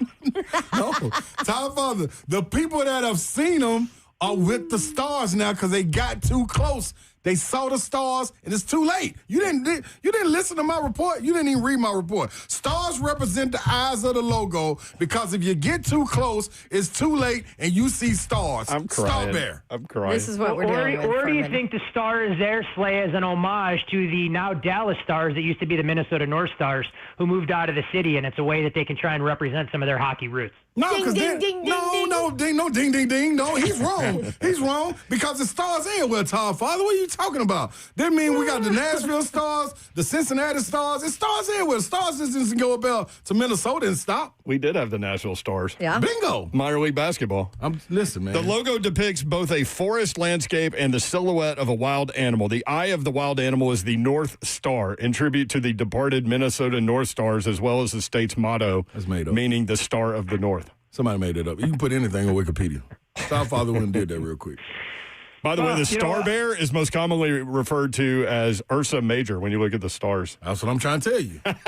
So there we go. We've now given people a part of their day that hopefully hasn't driven them off the road, creating more roadblocks or accidents like the traffic report before I came on, and we've made them all smarter for this illustrious illustration of how Slay interprets art. I just love how you've used the reference "We're all dumber having heard that" 2 times in the last 3 shows. Well, this is what happens when we get into the off season. So, I mean, we know how these segments quickly get off the rails when we don't go from game to game to game in college football and the NFL. But, you know, Slay, I shouldn't pick on you too much because today was potentially a big, big day for your beloved Vols. And you know why that is? Yes. I ain't going to tell them. I'm going to let you tell them. Because if the college football playoff expands to 24 teams, they have absolutely no excuse not to be included in the field of 24.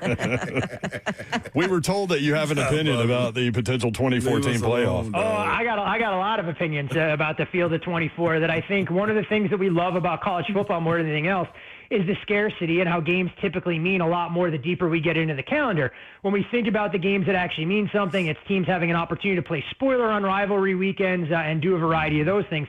I don't think anybody stays glued to the edge of their seat watching 2 teams in the middle of the pack of the Big Ten or the SEC at 7-4 going, you know what, I really hope we win this week and we can finish 8-4 so we can be the 19th seed and have a chance to go to host a G5 opponent. In my opinion, too much of a good thing is a little bit of a problem. And college football expanding to 12 was great. Do I think Notre Dame deserved to be included? No doubt about it. Maybe 16 max. But when we get to 24, I think it takes away, some of what all of us appreciate when it comes to college football and how important those end-of-season games are. And in my opinion, the unintended consequences, I know every college football fan is going to be absolutely thrilled when the Alabamas and Auburns of the world decide, you know what, we've already secured our seeding in the college football playoff. Let's rest our stars for the Iron Bowl instead.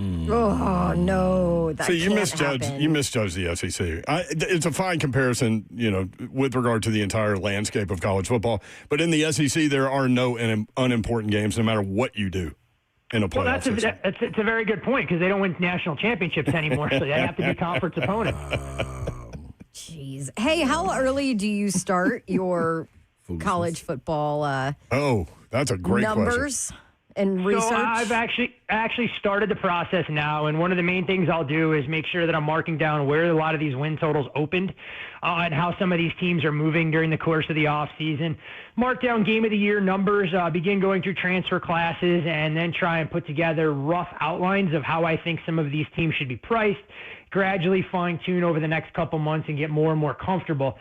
Typically, though, with the transfer portal era, as I found, it can be an exercise in futility because you come in with a preconceived notion on these teams, you watch them for 1 week or 2 weeks, and realize all the work you've done for the last 6 months is completely wrong, and you can't stay, what we use in the gambling industry, anchored in your priors nearly as much as you could have when there wasn't as much roster turnover. Because if you're too slow to adjust, whether it's power profiles up or down for these teams, you end up chasing your tail for extended periods of time, and it can be rather costly. So that becomes kind of where you're stuck between a rock and a hard place. And then the bigger storyline kind of along those same lines to put things in perspective, with the Texas Tech situation and Brandon Sorsby, you saw Tech actually have their win total 11.5, heavily shaded under, where they were projected to be more than a double-digit favorite in every single one of their games this year. That number has come down a full win from 11.5 just under to 10.5 shaded over. But the bigger move has gone from Texas Tech being an odds-on favorite to win the Big 12 at right around a minus $1.20, drifting out in that plus 115, plus 120 range. So a substantial change in win probability there for them to be conference champions. Couple things real quick on the way out. With regard to the NBA tonight, Philly at New York, Embiid not going, New York favored by 7.5. And then what do we do with Minnesota and San Antonio? San Antonio was favored by 13.5 going into game one. They lose outright, and Ant-Man played. So where are we in terms of that number? Is it real? So the number you mentioned on New York and Philly was 7.5. Once Embiid got ruled out, that number is now drifted out to 10.5, where we kind of sit painted across the board. And I think it's one of those questions that you always have to ask. Well, can Philadelphia raise its level of play, the supporting cast? In Embiid's absence, I mean, they were absolutely embarrassed and throttled. We would typically call it a schedule loss. Knowing Philadelphia emptied the tank in Game 7 against Boston, just didn't look like they were able to match that energy and intensity of the Knicks in Game 1. Lean slightly towards the 76ers plus that generous number, but I think this may be a game that you look at live. I mean, the Knicks have been clicking on all cylinders right now. 3 straight games by 25-plus point victories. I'm not sure how sustainable it is, but you do wonder how Philadelphia, without some size in the middle, is able to slow down Karl Anthony Towns. Now, I have taken a position on the nightcap, though. I did lay 10. With the San Antonio Spurs. I know people who watch Game 1 go, how the hell are the Spurs a 10-point favorite in this spot? You mentioned where that number opened in Game 1, 13.5. Did close as low as 9.5 once Anthony Edwards was upgraded. He, of course, came off the bench, was able to contribute, but Minnesota got a ton of depth scoring in that contest, shot the ball well from beyond the arc. Wouldn't surprise me at all because we've seen it before from this Timberwolves team that they're busy patting themselves on the back. They know they did what they needed to on the road to get the split. San Antonio gets a few extra calls here, and if this game starts to get away from Minnesota, maybe they put a minutes restriction on Ant. So it's buyer beware here, grabbing the double digits that looks all too tempting on the surface. I think the Spurs win this game, and they do so going away. I totally agree with you. You were nodding your head, yes. Yeah, absolutely. And Victor Wembanyama will not go 0 for 8 from 3 in this 11 matchup. points and 12 blocks. He had more blocks than points. Take his over also in points. Yeah, no, I can definitely see it. I mean, figure a little bit of shooting regression, get some better contributions, especially from San Antonio's guards. And you hate to say it, maybe the gravity of the moment, Game 1 for still a young and inexperienced team looked to prove to be too much. And for as poorly as they played, they still had a chance to potentially win that game late. I think this looks very different in this particular spot. They even up the series, and then things get to be a lot more intriguing in Games 3 and Game 4 when we head up north to Minneapolis. Thank you for a wide-ranging visit, Todd. Yeah. Hey, we do what we can. Oftentimes it's not much. I know I'm never going to change Slay's mind, but it's always entertaining when we can dissect an NHL logo and have Slay go through the animal origins of the star bear and where exactly you have to go to protect yourself from such a mythological creature. Yeah, I love the star bear. We need football season. I don't know if I'm scared of the star bear. No, it'll be here before we know it, Dawn, and I need a little bit of time for R&R, so don't wish football season upon us that fast. There you go. Todd Furman at Todd Furman on X. Thank you, Todd. Always a pleasure, guys. All right, there he goes. See you. We'll be right back.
3HL 104.5, The Zone, Brent Doherty, Don Davenport, and Ron Slay. SEC college softball tournament going on. Texas A&M, number 13 in the country, falls to Auburn today. Auburn's won 2 in a row. War Eagle, baby. They came to play. So Auburn began the tournament 2 games under 500. They win one. They win against 13th ranked Texas A&M. They are now 27-27 overall.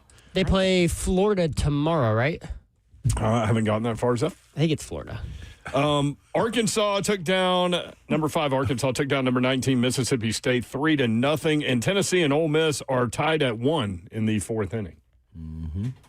Winner will go play 4C Texas. Georgia and LSU coming up tomorrow. Tennessee with a huge series this weekend against Texas. Speaking of number 4 in the country, I think somewhere in there. Tennessee baseball. After this dropping weekend. 2 of 3 to Kentucky last week. Yes, but they have now won 2 games in a row. What are Tennessee fans feeling with Elander right now? Yeah, is it even going on? It's up and down. Yeah, when they beat Alabama, it was up.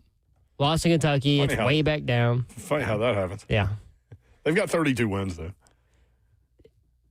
It's the most wins for a first-year head coach in program history. Well, yeah, because most head coaches take over the job when somebody gets fired. Exactly. So you have a crap roster. Yeah. It doesn't happen very often that you walk into a job like this. Yeah. It's a good point. Yeah. Relief pitching has been It's the same with Stephen Pearl. Yeah. Same thing. Yeah, they've got their bullpen. They've got maybe one arm that's been consistent, Bo Rudy. Everybody else, it's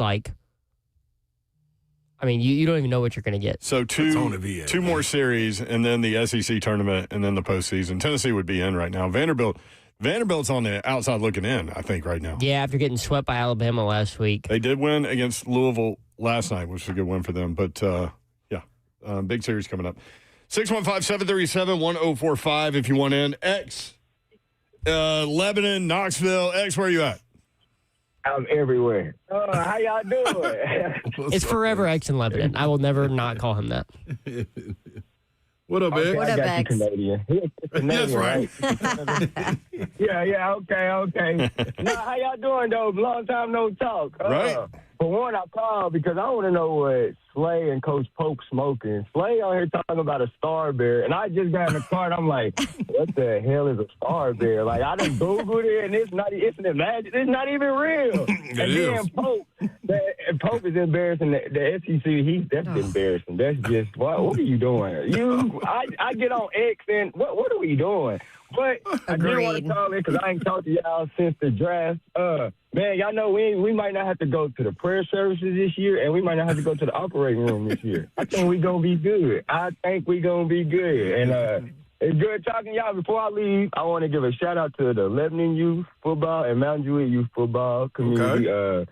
Recently, my son was hospitalized, and, man, I didn't know none of these people. They done blocked me on Facebook, so I couldn't see the post, and, man, they really blessed me and my son. So shout out to the Wilson County, I guess you could say, Wilson County community. Y'all have a good day. Man, that's what's up, X. See?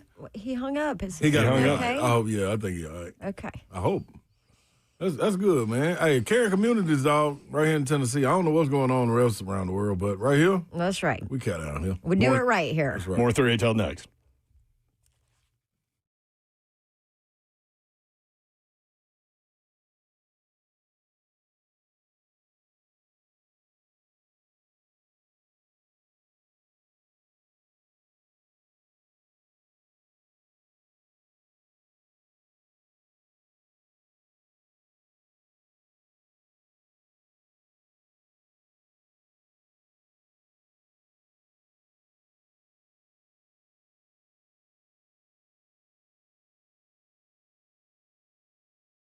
Huge announcement right now from Two Rivers Ford. Two Rivers Ford offering employee pricing for everyone. So what does that mean? That means that you pay what they pay on almost every new Ford on the lot. And at Two Rivers Ford, you hear me talk about it all the time. We've purchased multiple vehicles from our friends at Two Rivers Ford. What you see is always what you get. They don't add the expensive accessories on. They don't tack on service packages. Two Rivers Ford's upfront and honest every single time. And now they are offering you their pricing, employee pricing. No better time to buy American, and there is no better dealership than Two Rivers Ford. Locally owned and operated for over 40 years. Of course, home of the non-commissioned sales team, best sales staff ever, and now home of employee pricing for everyone. Local, honest, real. Two Rivers Ford, the South's most trusted Ford dealer. What's happening, y'all? Nashville's the area you want to get to when it comes to Shoney's. They're going to start y'all right, get you good and full. They would do breakfast, lunch, and dinner, and it's still one of the favorite places to enjoy delicious meal. That's right. You can always get it right there at the All You Care to Eat Fresh Food Bar, and they are going to give you any single time Southern hospitality with a twist. Right there, packaged up and ready to roll, from the All-American Burger, the baked spaghetti, the Slim Jim sandwich, and plenty more. But breakfast served all day, so don't think for 1 second that you can't go in there and get that. Always top it off with the signature strawberry pie, my favorite world-famous hot fudge cake. You know what? I think it may be time for me to go get that. Extra scoop of vanilla ice cream on the side, though. That's my favorite. Plus, they now have family meals to go, which feeds groups of 4, 6, 8, or 12. Enough for your next family or work get-together. In case anybody's in the Middle Tennessee area, go to Clarksville, Dixon, Lebanon, and on Donaldson Pike, any one of those 4 locations, and get the same service. Nashville, Shoney's. Let's eat.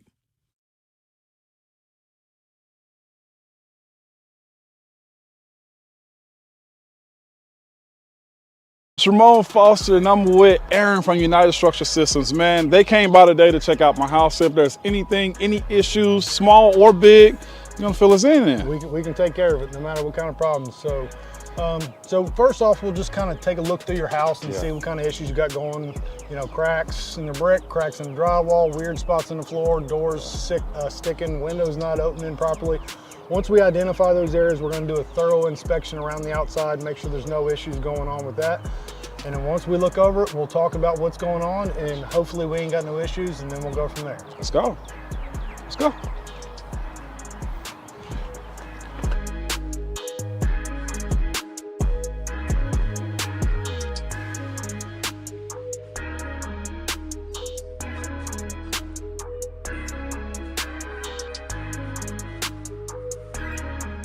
Ms. Foster, so we have looked at the issues that you brought up. We had the drywall in the attic up here above your bonus or your garage. You had some doors sticking. I did. Going in your bathroom. So we've inspected all that. We don't see any major structural concerns. So you're going to be one of our lucky good news customers today. There is some minor deflection there. That's not an uncommon thing. As any house is built, it's its biggest and its strongest the day that it's born. Right? And from that point, it just gets older, just like us. We ain't hopping up out of bed, taking off down the hallway, running upstairs anymore. Not protecting quarterbacks anymore. No. Opening up late. We're done. Your guard ain't there no more. Okay, so, I got you. So it just happens. It gets a little older and it starts to deflect. Now, there are some things we can do to kind of help adjust those doors, mainly adjusting in the door, which we don't necessarily do, and maybe doing some light shimming in the crawl space down there to address those sticking doors. But for now, no major issues there. We did talk about the grading in the back and some issues that we can take care of back there for you. But that's pretty much up in a nutshell. No big issues and you're good to go. So. Awesome. So again, what you deal with United Structural Systems is it's upfront, it's honest, and now I can sleep peacefully at night, okay?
Good evening. It's 5:05. Joe Spinano live from the 104.5 The Zone Circus Sports at the Make Kentucky Down Studios. In NFL news today, the Vikings began their GM search and requested an interview with Bills assistant GM Terrence Gray.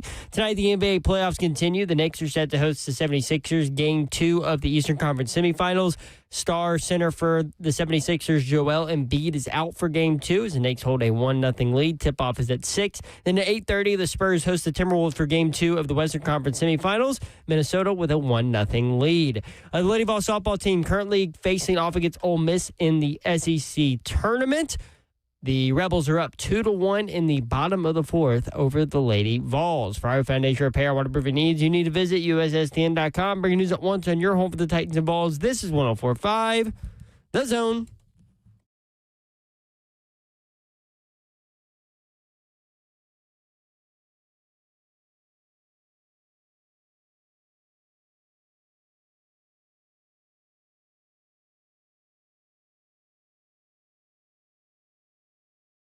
Three at 104.5 The Zone. Welcome in. Hope you're having a great Wednesday. Brett Doherty with you on a beautiful day in the Music City. Lady Vols trailing Ole Miss 2-1 in the softball tournament, in the SEC softball tournament. They tried not to pitch Pickens. Got to give her some rest. Can't pitch her every game. They fall behind 2-0, put her in. Or 2-1 and put her in. So she's in now. How it works. I was told softball pitchers don't need rest. Because of Because the way of that they motion. throw. Yeah, so it's a more. That's why they pitch every game. It's a more. It's still Watching the postseason, they'll pitch every single game. okay. Check in with those pitchers about 10 years from now. Let me know how that went. Ask Monica Abbott. I mean, when she was here, she was pitching damn near every game. It's because they go underhanded. You're not putting So- the strain on your shoulder. Yeah, so the Or your elbow. underhand is a more natural for the human body. I think I heard this from Zeph before. I should start bowling because of that. Zeph or Savage told me this. No, you shouldn't. I think I heard it from Monica Abbott, actually. And then, people in that world will tell you that. Because I was mystified by that. Like, why are they pitching every single game? Because they can. It's Competitive. it's the underhand is a little less strain on the body, so they can push themselves a little bit more. Not like Golden Tempo. No, not at all. Golden Tempo, if you ask Golden Tempo, hey, man, you just won the Kentucky Derby. Do you want to run the Preakness? He'd be like, hell yeah, let's go. Mayor is so bothered by this. Yeah, I'm not watching the Preakness. Y'all lost me. See ya. One gone. I'm down. I'm out. One down. I'll find something else to watch. I'll catch up on Marshalls or something. I'm going through Landman, then I'm going to go through Marshalls because May 15th, the Dutton Ranch is back. Beth Dutton is back on television. And Rip. You keep leaving Rip out. Yeah, I mean, I like Rip, but Beth Dutton is the greatest female character ever on television, ever. I don't know now, y'all. You got a new one? What you got, Slay? Zoe Salonda, man. No, she's good. She's good. Lioness is good. That's I gotta. She about as okay. I'm going to tell you because I was trying to think of a comparison for Babsy to understand who she is in that movie. It's like a little CIA special agent movie. You're talking about Lioness. Lioness. Yeah. Oh, that show? Did you watch, what's my girl? Talk with her teeth. No. She was with the president. Golly, it was the hit. Scandal. Oh, yeah, I never watched Carrie watched it. What? Yeah. Slay, you know me. Come on. I like it when Slay gets disappointed. He can't hide it and keep moving. I haven't watched anything. The only thing I've ever watched back in the day was Sex and the City when it was really new and popular. Babsy, though. And Grey's Anatomy. Babsy, I don't watch nothing either. But I never watched that. Scandal was that's golly. It was scandalous. It was scandalous. Oh. I never watched it. Sorry, Slay. I got to catch up on some of these, though. I think I would. Wow. I really do think I would like Lioness. She get a lot Somebody more on Twitter kept hitting me on it, saying you need to. It's great. It's great. Need to watch it. She needs to get on this. If she had a toilet in her bathroom like you do, she would watch a lot more stuff. What? I spend a lot of time in the bathroom or something? What woman doesn't? I don't. I don't like the bathroom. Babsy, I want a new bathroom. I'm discouraged. Oh, here we go. I want a new bathroom. Mr. Babs just drove off the road. Just I also want a new kitchen. I want a new bathroom. Yeah. Scandal. Dude, I had a great analogy. And now I've totally screwed it up for you. Done. Like, I I'm can't sorry. even go back. Sorry. You should have lied to me. We don't lie around here. I know, just that one time. Speaking of scandals and lies, have you seen the latest news on the Rossini Vrabel? Fill us in, Zeph. Well, apparently in 2021.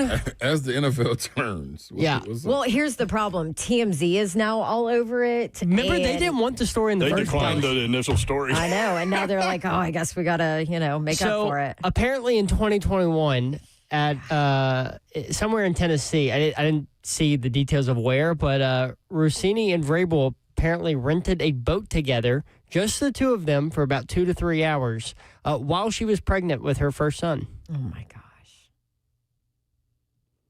Well, there are a lot of It boats had to be around like here. Percy Priest Lake or something, right? Yeah. There are a lot of lakes around here. Yeah. So now there is evidence that they have had one-on-one outside of the normal quote-unquote office where they've been doing stuff that probably don't recommend doing stuff with another person that's married. Hanging on a boat? While she was pregnant. Were there other people on the boat? Do we know that Nope, part? just them two, Just them two? according to the report. Well, I mean, at this point, What it's, if Michael is Vrabel's kid? oh, Lord. That's the only thing they could put a turn in. So Speaking of scandal, Because like now they keep coming up with stuff, and you're like, so what? Like, I mean, yeah, like, it's out there. I think we all know now that they had an affair. So that's what I'm saying. Like, this don't a even. very long affair. Like, this, okay, all right, cool. We got And it. now it's their personal life, whatever. But like, she resigned from her job. He's not going to get fired. Like, well, what makes it a football story is him having to miss day 3 of the draft. Like at first, Well, yeah, like, but it's over now. Yeah, it's like but he missed that not because he was on a boat, but with T-Pain. And, Yeah, who were they drafting anyway? Who did they draft? yeah, but all that had Also, to do. it probably helped them because then he didn't insert his opinion about when's a the last poor time draft a pick. head coach of an NFL team missed the draft because of personal reasons that weren't health related? Yeah, It ain't that Probably big. never. It ain't that big to me though. This not- not it's not that me part. either. That the day 3 of the draft. Who ca- like? I mean, the most everybody people- who That's watch- where you build the back end besides of the the people roster, that Sly. are besides the people. Yeah. Okay. Sure. We really gonna lean into that one. Like besides the people, kids that are relatives that are getting drafted, who's watching that? None of this matters till we get to Austin OTAs. Stanley said Putnam County is where, Is where it the, was? where the That's boat was Cookeville. rented. Dang. Putnam County's Cumberland Plateau. They got lakes in Cookeville? I'm not a big boat guy. I'm not a big lake guy. Oh, he said she covered Titans camp that year, July. Yeah, I mean, she was covering So Titans then camp for a he- minute. Anyway, Didn't he have, see, you know what? Maybe if he would have paid more attention to the team, they had would have won been some better.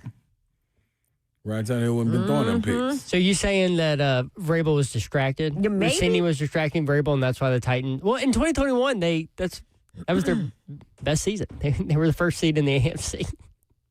It was was it 2021 or 2020? 2021 is when they were on the boat. Okay. I'm on a boat. Yeah, now That is- TMZ is involved, which means that everything that they ever did in their past is going to be dug up and come out. And I don't think people care anymore. I don't think sports people care anymore. No. Do you guys? No, I mean, like I said initially, like I'm like, that's, okay, great. that's their Breaking part. news. They had an Yeah, affair. like, this is a their- really long one. I said initially, like that's their personal lives. I don't care. But for her, like as a reporter, getting information from him in the moment before she resigned, like that was journalistic integrity questions. That's a whole different thing. But when she resigns, she doesn't work in that world anymore. Who cares? Is she ever going to recover from this career-wise? I almost. It's going to be All hard, things isn't go it? away. I mean, I don't know. My only thing. It'll take time.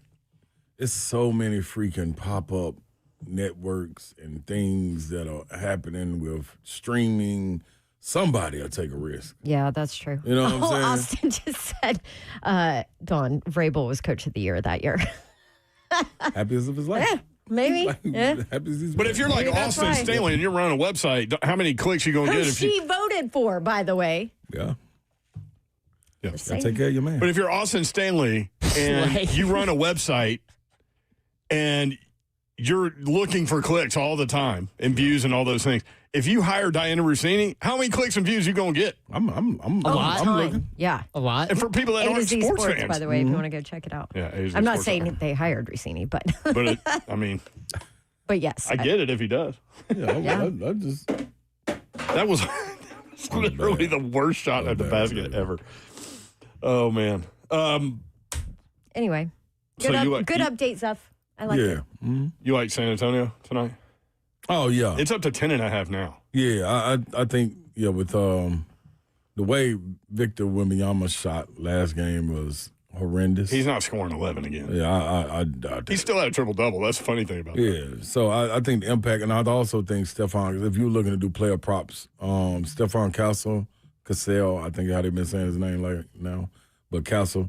Did he change it? No, I don't know what somebody weird was saying, but he fouled out, and I thought he was an impactful guy in that matchup, so I expect him to come out with a little vengeance. De'Aaron Fox is a guy you can count on. Mike Conley on the other side. They got his over-under at 4.5 points. I would take the over in that because you don't know how much Ant-Man is going to play. I would stay away from Ant-Man, but what's the other guy? Champagne for San Antonio. I think his over-under is 8.5. Like, he gets a lot of shots up. I want to say led them in three-point percentage, so I would take that over, too. And rebounds, take over for Wemby. I think it's set at 11.5. I expect him to get like 13, 14. So Austin says a message in all caps. We ain't hiring her. LOL.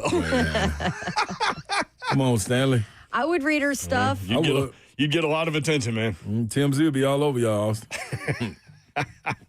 Remember when TMZ tried to move to Nashville and set up shop right down on Broadway? And then no one told him anything. Yeah. And everybody. No one told him anything. Nobody would sell them stuff. Nobody would do anything. Like, basically just nobody told them anything. We They couldn't guard break our stories stars here. Like, in Nashville. and they left. Really? Yeah.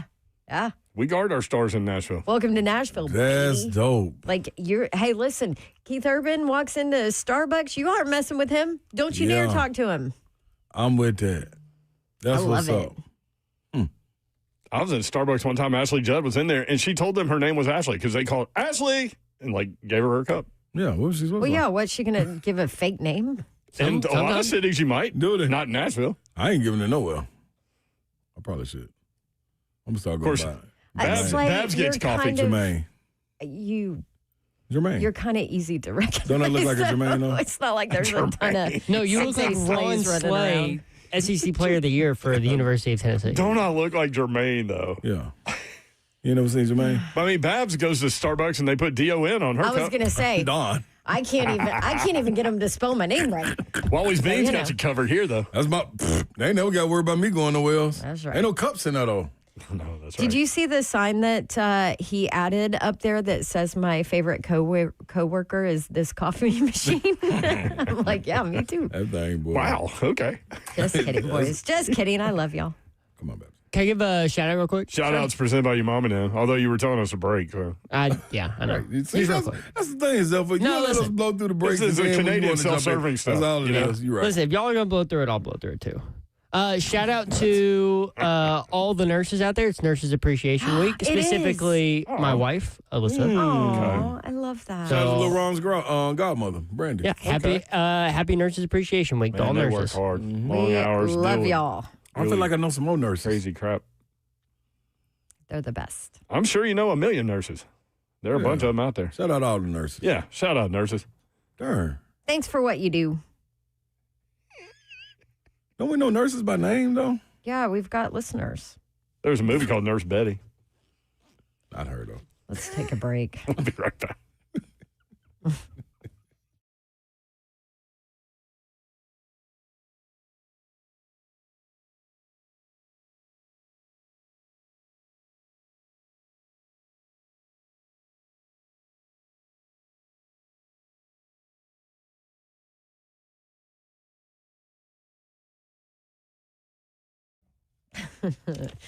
Pella Windows and Doors of Nashville. If you need new windows, maybe you've got some rain seeping through your windows right now, then it's a great time to call Pella Windows and Doors of Nashville because they can help you out with replacement windows and doors. Apparently, we might need a replacement front door, I have just found out.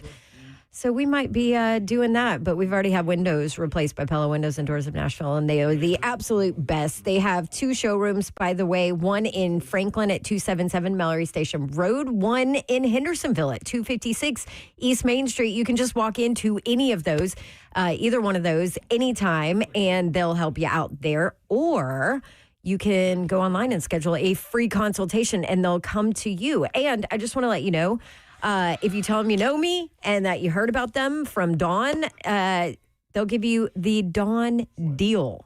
For May, it's buy 3, get 1 free on windows, plus no payments, no interest for 2 full years. Schedule that consultation. Ask for the Dawn deal at PellaNashville.com.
3HL 1045 The Zone. Nurse Betty starred Renee Zellweger as Nurse Betty. Morgan Freeman, Chris Rock, Greg Kinnear, all involved in that movie. What a great cast. Right? Heck of a cast. Haven't seen it. I know time. you're shocked. I've only seen it once. It was like she was a nurse and she fell in love with a fictional doctor or something. Like I don't even remember, but maybe I'll go back and watch it. Ole Miss continues to lead Tennessee in softball. What's the score? 2-1 in the fifth inning. That's just all right. Plenty of time. Brett McMurphy on on3.com, playoff projections for this season. He put it out. Like you even know what these teams. Okay. Go ahead. This is based on the 12-game playoff, which we're going to have this year. First round, he's got 12-seed North Dakota State. I guess, that's Babs' favorite, North group of Dakota five. State, okay. Group of 5 team. Yep. At number 5, Oregon. Number 9, Texas Tech. At number 8, Texas A&M. Number 11, Penn State. At number 6, Texas. 10, Oklahoma. At 7, Indiana. Quarterfinals, teams with byes. 1 seed, Miami. He's got Miami with Darian Mensah at quarterback. He's got Ohio State, the 2 seed, Notre Dame, the 3 seed, Georgia, the 4 seed. SEC slots in bowl games. I figured might as well look if I'm already here. Come on with it if you don't. Gator Bowl, Tennessee and SMU. So they got us making the 12-team playoff? No. Gator Bowl's not in Gator the Bowl. playoff. These are just bowl games. So would that be a disappointment for Vols fans? I don't think there's any This way is they make a 12-team. legit question. I think it's gonna be- Not with a first-year starting quarterback. Yeah. There's no way they're making. I'm then are there very gonna skeptical be- of this season. Yeah. Are there going to be calls for Heupel's head? There are when he wins 9 games. That's true, Yeah. too. There will always be that. Have you seen this fan base? We're It's psychos. every Yeah, fan I base. work with one. His name is Zeph. I've never called Canadian for Heupel's. Vol. Hold up, I Yes, never the called for Canadian Vol. Heupel's job. Yeah, but The every CV. fan base is crazy. We're just right here. Yeah, that's true. Like, if you thought, listen, if we were doing a show in Birmingham, Alabama, you think we'd be saying Alabama and Auburn fans weren't crazy? Oh, God, no, Alabama. Hey, I will say Tennessee's fan base Stay is out. crazier than Vanderbilt's, and we're right here with Vanderbilt. Well, there's more of them. It's true. And they just, you got to be good to be crazy. So they just got good. No, that's serious. No, it's fair. No, it's just Yeah, a at some funny- point they it's a didn't even funny care. line. It was like, all right, we got a game. Let's go play it. They were all in this year. 10 wins, man. Never been done before. They'll be in again this year. Again, first-year starting quarterback. Yeah, I was matter going to how it say, goes. Yeah. what, like, who's their. How's I don't that know gonna what's go? I don't know what's going on. Hey man, this gonna be a funny little rough year, It will be. especially for Vols fans. I'm telling you. Vandy and Tennessee. I expect, and I don't know what I expect. Are they in This is gonna similar be wild. boats because of the first-year Everybody quarterback is. thing? Auburn is. Vanderbilt is. Tennessee is. South Carolina, even though they got Sellers coming back, is. Kentucky. I don't even know what. I don't know what Kentucky Kentucky's is, gonna but I be. like their momentum. Will Stein. I like what he got going on as far as what he's projecting. Missouri, you don't know what Drink gonna do? I got a clue what Drink gonna do. You never know what Drink's going to do. You feel me? Only He person I know about every- is Every A&M year and he Texas. surprises people. Yeah, and Bama, Florida. I don't think you know about I Bama. don't know about- You yeah. got a first-year starter at Bama, too. It's just that tradition that scare people. Yeah, but they've lost 8 games in the last 2 years. Yeah. This is Earth. And You can't say that every time I bring it up. They are not So out are you there. expecting 4 losses from Alabama this year? Yeah. Okay. And I don't And know where Kalen they're coming DeBoer from. just got that big old contract extension last week. Who did? Cam Ward? Kalen DeBoer. Yeah, that's right. Like, dog, this is going to be a wild little Mike time, got him man. a contract Yeah, extension. you're talking about Mike from Old Hickory's call. Now, a team that we know about, Ole Miss, Texas A&M, Ole Miss, I guess. Trinidad LSU. Chambliss is back. LSU. Yeah.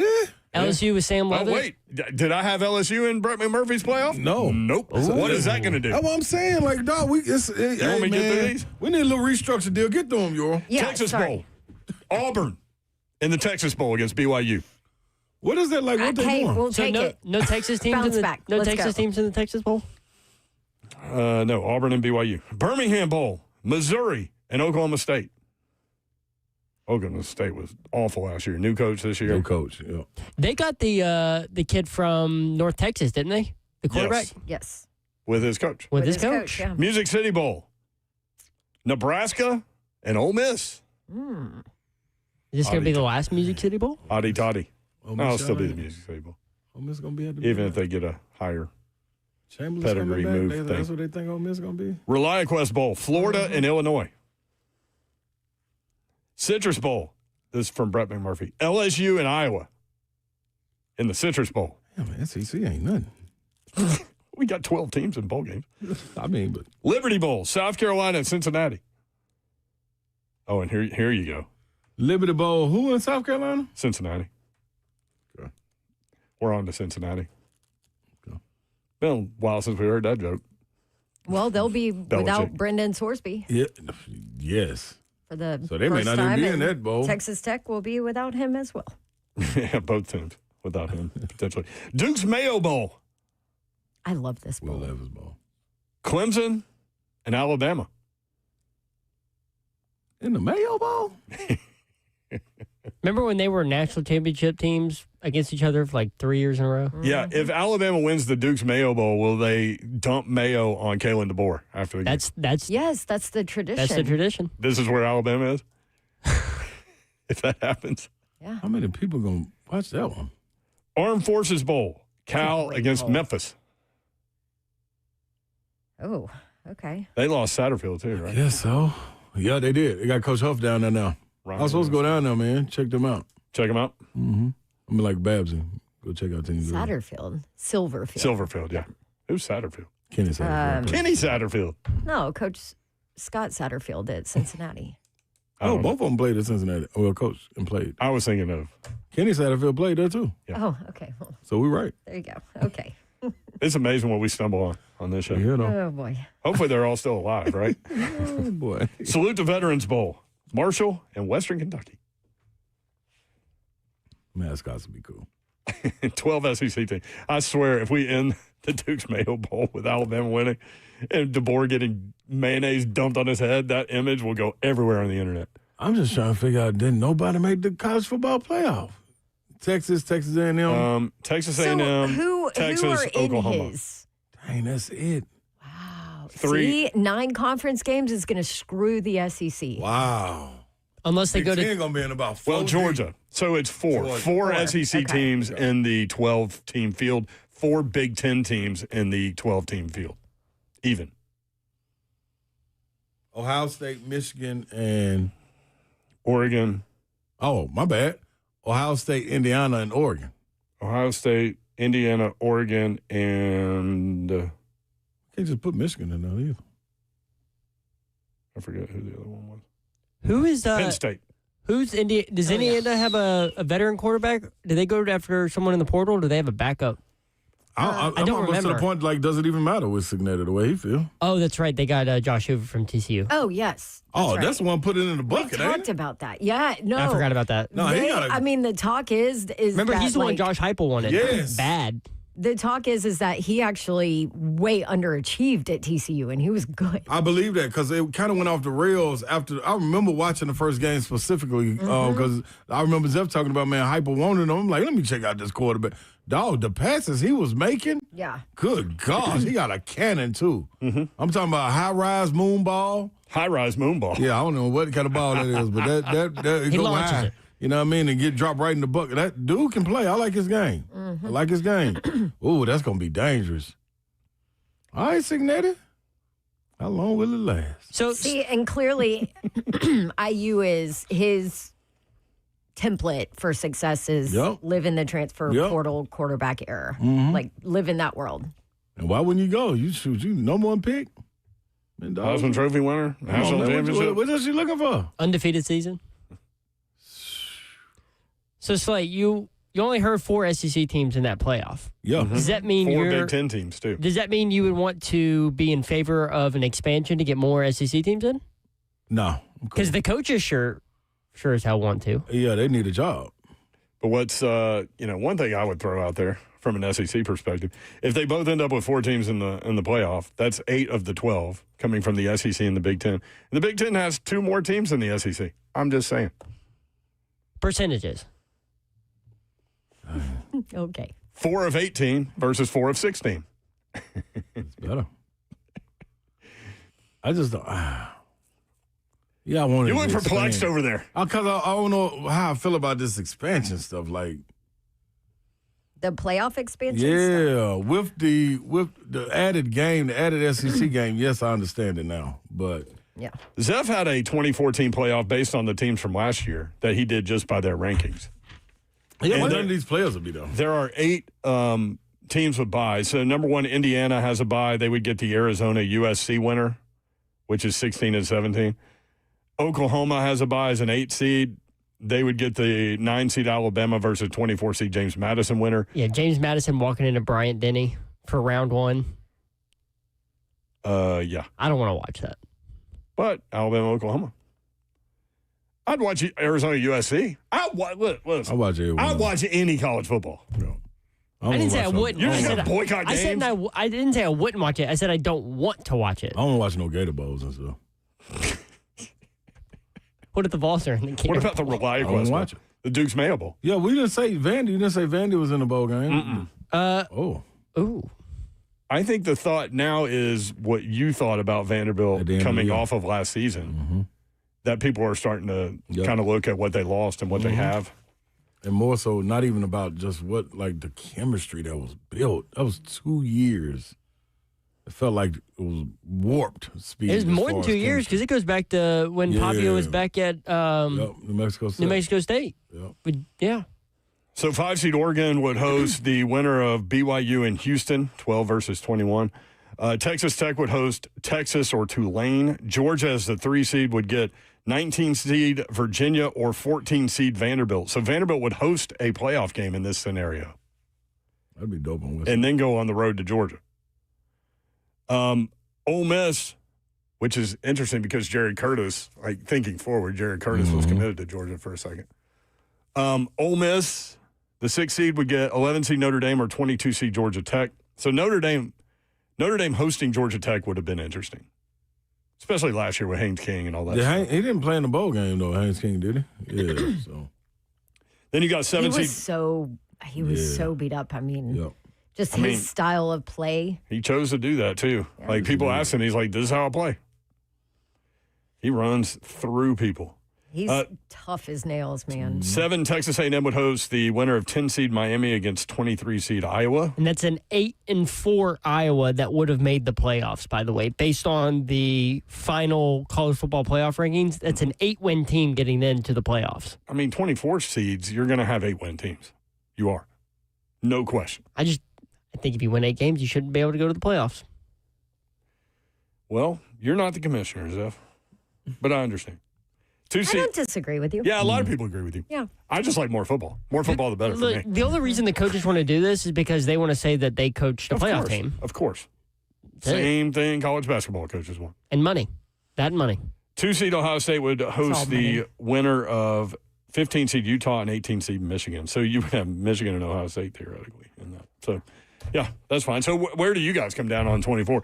I think with regard to people listening, I think a lot of y'all out there, 3HL family members listening, probably a lot like us in this room. Like some of y'all are like me, like more college football the better. I'll watch anything. Some of y'all are probably like Babs and Zeph. Like that's too many. I think it's too many, but I'd be okay with it. Okay, there you go. Okay, there you go. Where are you on this? I don't really know. You don't know? Well, I'm like, if I'm over somebody's house in a game, I'm gonna watch. So somebody might invite me. You're about to start grilling again. I'm grilling. I mean, on Sunday. The question is, does it water it down? Yeah, that's my thing. You about are grilling on Mother's Day. Yep. Foolishness. Must have been listening to the station. You said at a moment's peace you weren't doing that. Yeah, Bab's fault. It's good for you, Slay. It's good for you. I don't know, dog. Like I'm cool on. I want it to be like an elite group that makes it to this level. Right. Is that elite if everybody gets in? No. It's the same as basketball. Exactly. Like, that's not elite anymore. I thought like 68 was fine. Like we went 64 was fine. Right. You know what I mean? Then 68, okay, we got used to it. 4 teams, all right, fine. Fight your way in, get in and cool. Now it's 76? Madness. Yeah. You know, it's funny in basketball though, like 68, like the first 4, oftentimes there's a team out of there or 2 that make a run. Yep, they at least make it to the second weekend. Yeah, so I just with this harder in football. Yeah, this stuff right here. Also, man. does that like set up if they go to 24? Does that set up where, like in rivalry week, where they might sit players? Say it And again. See, I would Say hate rivalry. that. I know it's hard to say. It's a hard Rivalry word. week. But like, is that to a point where like Ohio State, Michigan, where they might sit players because both teams are going to be in the playoffs? So when Todd said that about and used the Auburn, Alabama. Iron Bowl, Iron like Bowl. that was hits. a bad. That was a bad. That hits though. Yeah, but It's like dog. nobody's resting players in that game. Yeah, What but though, That means- if you got I mean, a big what if- game I coming don't- up after, I could see them I'm doing like, that, and then all I ain't of a messed sudden, up with it. If you already got yours locked up, I'm with you. Listen, I'm with you as a fan, and if That I'm an one's hard for- alum that that went one's to that hard for me to school, believe. no question. But man, you got a guy Okay, that's as been a banged coach, up. though, Yeah, like going if you 70%. don't make, yeah, Let's say it's Tennessee Vandy, and Tennessee doesn't need the Vandy game. They're already locked into whatever they're doing, and they rest like their lineup. You would be like, no, we're going in there to win that game. Everybody's playing. Right. And then the coach You will don't be win- like, would you want our guys, our quarterback to 70%? You want them at 80%? Yep. Or you want them at 60%? Or maybe now. you're after hey, this. Like, you're dead on, yeah, Slay. like, Faith over fear, baby. I mean, it's Yeah, that's but a it's great kind of way the to be. same in the NFL, right? yeah. It's exactly what they It do in the is. NFL. All right, When it you is. get It's down the to same in the NFL. Yep. when you get down to week 17, But 18, there's no rivalry game. Nobody Yes. went to the University of the Buffalo Bills. That's No, right. you're That's the right. difference. I know. Yep. And Absolutely right. I fully understand that it's different in this area of the country as well, Mm-hmm. where most people in the rest of the country They would be like, oh, yeah, would be cool. like, okay, rest. Rest. Yeah. Sorry, Oregon State, the Ducks aren't coming. Yeah. You know what I mean? Yep. And that strangely is called the Civil War, which is interesting. What, Oregon State? Yeah. Yeah. Dude, Oregon State has been so bad lately, it doesn't matter. Yeah, you can probably rest everybody. Do you remember their coach? You guys remember the coach? What is his name? They have Mike somebody. Gundy. No, the one that got No, fired. Oklahoma We're talking State. about Oregon State, yeah. Bray or something. I don't look it up. Stuff. Bray. Anyway, Mike Bray. Tyler Bray. no. Mike Gosh. knows that. Your. You guys are helping me. No, none. it's just your. Don't do me like that. Don't put me in It wasn't Bray. Don't put me in his name boat. Like, I'm not doing that to you, Babs. It's him. Trent Bray. Trent. That Thank you. is. I don't even know who that is. Oh my gosh, I worked an Oregon State game once. He's only there for 2024 and 2025. Okay, so I think it was 2024 halftime. You know, guess what you do as a head college football coach? You talk to the reporters, and of course they were losing, so it was off camera. So all you have to do is like have a quick conversation with me. Right. So I like go to grab him, and he's like, "Beep beep, yeah, what?" I'm like, "Dude, He was 5-14 as head what coach. the hell did you just tell your team in there? Because Yeah. clearly it probably wasn't clean since you just dropped 2 F-bombs on me. Before even asking the question. Before I even said anything, all I did was like go to grab him. You're just doing your job. I'm like, Yeah, I'm he doing coached- my job. He dude. coached You need to- 19 And games. you need to be better at yours. He by the coached way. 19 Keep games at going. Oregon State, 5-14. God, he was such a curmudgeon. And you guys know, I don't really dislike any Yeah. coach. Like I don't ever. I mean, I have some that I have issues with, obviously, but Here are their coaches real quick. But, like, Jamarcus dude. Shepard is their coach now. Y'all know him? Rob Akey was the interim. Trent Bray, Kafence Henson, Jonathan Smith, Corey Hall, Gary Anderson. I remember him. Dennis Erickson. I remember Dennis Erickson. But that was 1999 to That's what I was going to 2002. say. Dennis Erickson, Seahawks coach. He coached Miami Hurricanes, too. And he yep. Coached you. yeah. But that was a they're- long time ago. That program's in a bad place right They've now. gone Corey Hall, Jonathan Smith, Kafence Henson, Trent Bray, Rob Akey, and Jamarcus Shepard. Just be cool. You got Why something the to do? hell are we talking about Oregon State right now? You got something to do over there? Yeah, I got to open up Babs' prize closet. Let me go in here real Yeah, quick. Check I'm out out. some things. I All right, quit. Get out of here, Babs. There's another chance for you to win tickets from Babs' Prize Closet, sponsored by Holiday World and Splash and Safari. Be caller number 5 now to win 2 tickets to see the Black Crows with Whiskey Myers at Bridgestone Arena on May 21st, plus 2 tickets to Holiday World this season. 615-737-1045.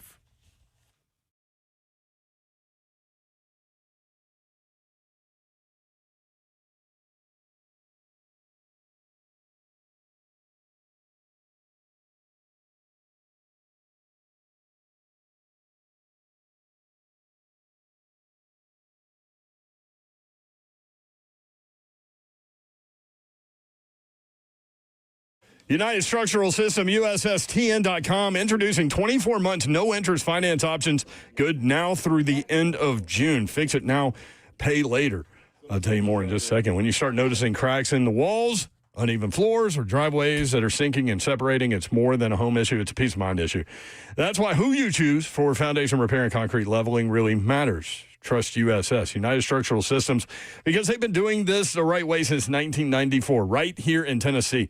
USS does not believe in quick fixes or scare tactics. They take the time to inspect, explain what's happening, and walk you through real proven solutions that are built to last. Whether your home needs foundation stabilization, crawl space repair, or concrete leveling for sinking sidewalks, patios, or driveways, USS uses engineered systems designed for long-term performance, not temporary patches. Learn more or schedule your inspection, USSTN.com. United Structural Systems, committed to our customers, invested in what matters most. We are USS. USSTN.com. 24 months, no interest finance options. Good now through the end of June. USSTN.com. What's happening, good people? I'm telling y'all right now, you need to get in there. Get in on this. Get in there. Yeah, might as well, man. Mother's Day coming up Sunday. You can jump ahead of the curve. Fellas, get it out of the way. Go to a Moment's Peace Salon and Day Spa where they got everything lined up for you, where you cannot lose. Always in style, always fits. It's always appreciated. They and she can choose from 10 different services all under one roof. Massage, skincare, hair salon, manicure, pedicure, sunless tanning, makeup, unique gifts, gift cards, candles, and so much more. You can go bathrobes. You can have everything you're looking for. All sorts of fun finds right there in the gift boutique. If you go to a momentspeace.com, they even have the concierge where they'll set it up for you and get it done where you don't have to lift a finger. Everybody loves spa gifts, don't they? You know they do. They make it easy for you. 24/7 instantly on the website, momentspeace.com. You can call 615-224-0777. Or if you got questions or special requests, always stop by for personal service. In Cool Springs, across from I-65 from Galleria Mall, at the intersection of Carruthers Parkway and Bakers Bridge Avenue. A momentspeace.com.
3HL 104.5 The Zone.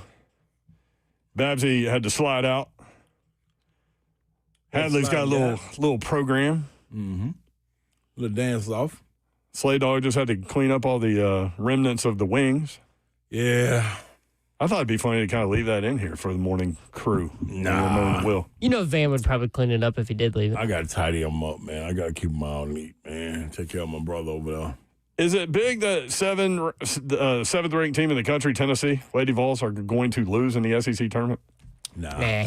In their first game? Nah. 4-1 to an unranked Ole Miss team? No, I don't think they've won that before. I think they playing for. They got bigger aspirations. Yeah. Where did they go? They go to. Also, they did not start Carlin Pickens, so that kind of tells you what they were thinking.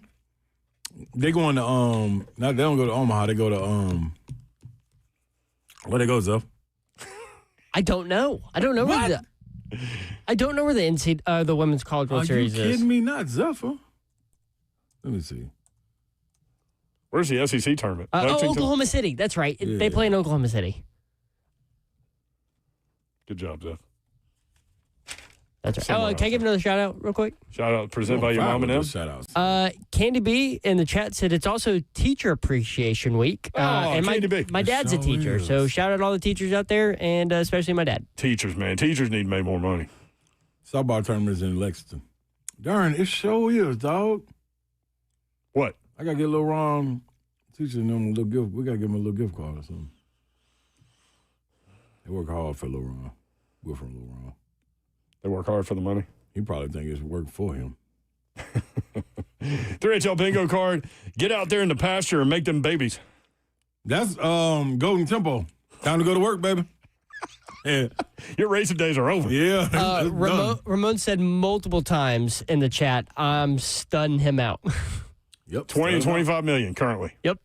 Yeah, that's 4 babies. Secretariat is up there laughing his ass off. That's you. That was Eric. Oh, that was Eric. Caller, yeah. He did agree with me that Derby winner should race a Preakness. Ain't wrong. Not going to happen. In martial arts, failure is not an option. That's Maya Johnson. Maya Johnson. You got to be good to be crazy. That was you. Was it? Yeah. Like you've got to be good consistently, not just one-off year. Yeah, that good consistently to have a lot of crazy in your fan base. Oh, yeah. Talking about Vandy. Yep. Mm-hmm. Y'all getting crazy. Y'all got to start doing, now you just got to start doing crazy things. So you're going Sabres in Vegas tonight? Yeah, I went. Did Todd sell you on Anaheim? He kind of did. Yeah? Just because I've gone against him the last 2 times and I've won. So you think it's going to level out? I think it's, yep. So Sabres and Anaheim. Yep. And then you agree with him, San Antonio minus the 10. Although it's up to 10.5 now. Yeah. So I bought it down to 9.5. And I got a little player prop going in on them, too. So I got a 14. New York minus 10.5 without Embiid on the other side? New York minus 10.5, Sabres money line, Ducks money line, Spurs minus 10.5. I got you. There's a 4 little-legged horse of a parlay. Little Golden Tempo running through. What's coming up next, Zev? We are. Oh, more of us. The after party. Appreciate you guys including us in your day and in your lives. We do not take that for granted, nor do we take it lightly. Hopefully, we were able to help you put a smile on your face and have some fun during the course of our show today. 3HL is organized chaos. Have a great night. Good night. God bless. See ya. Wouldn't want to be ya unless.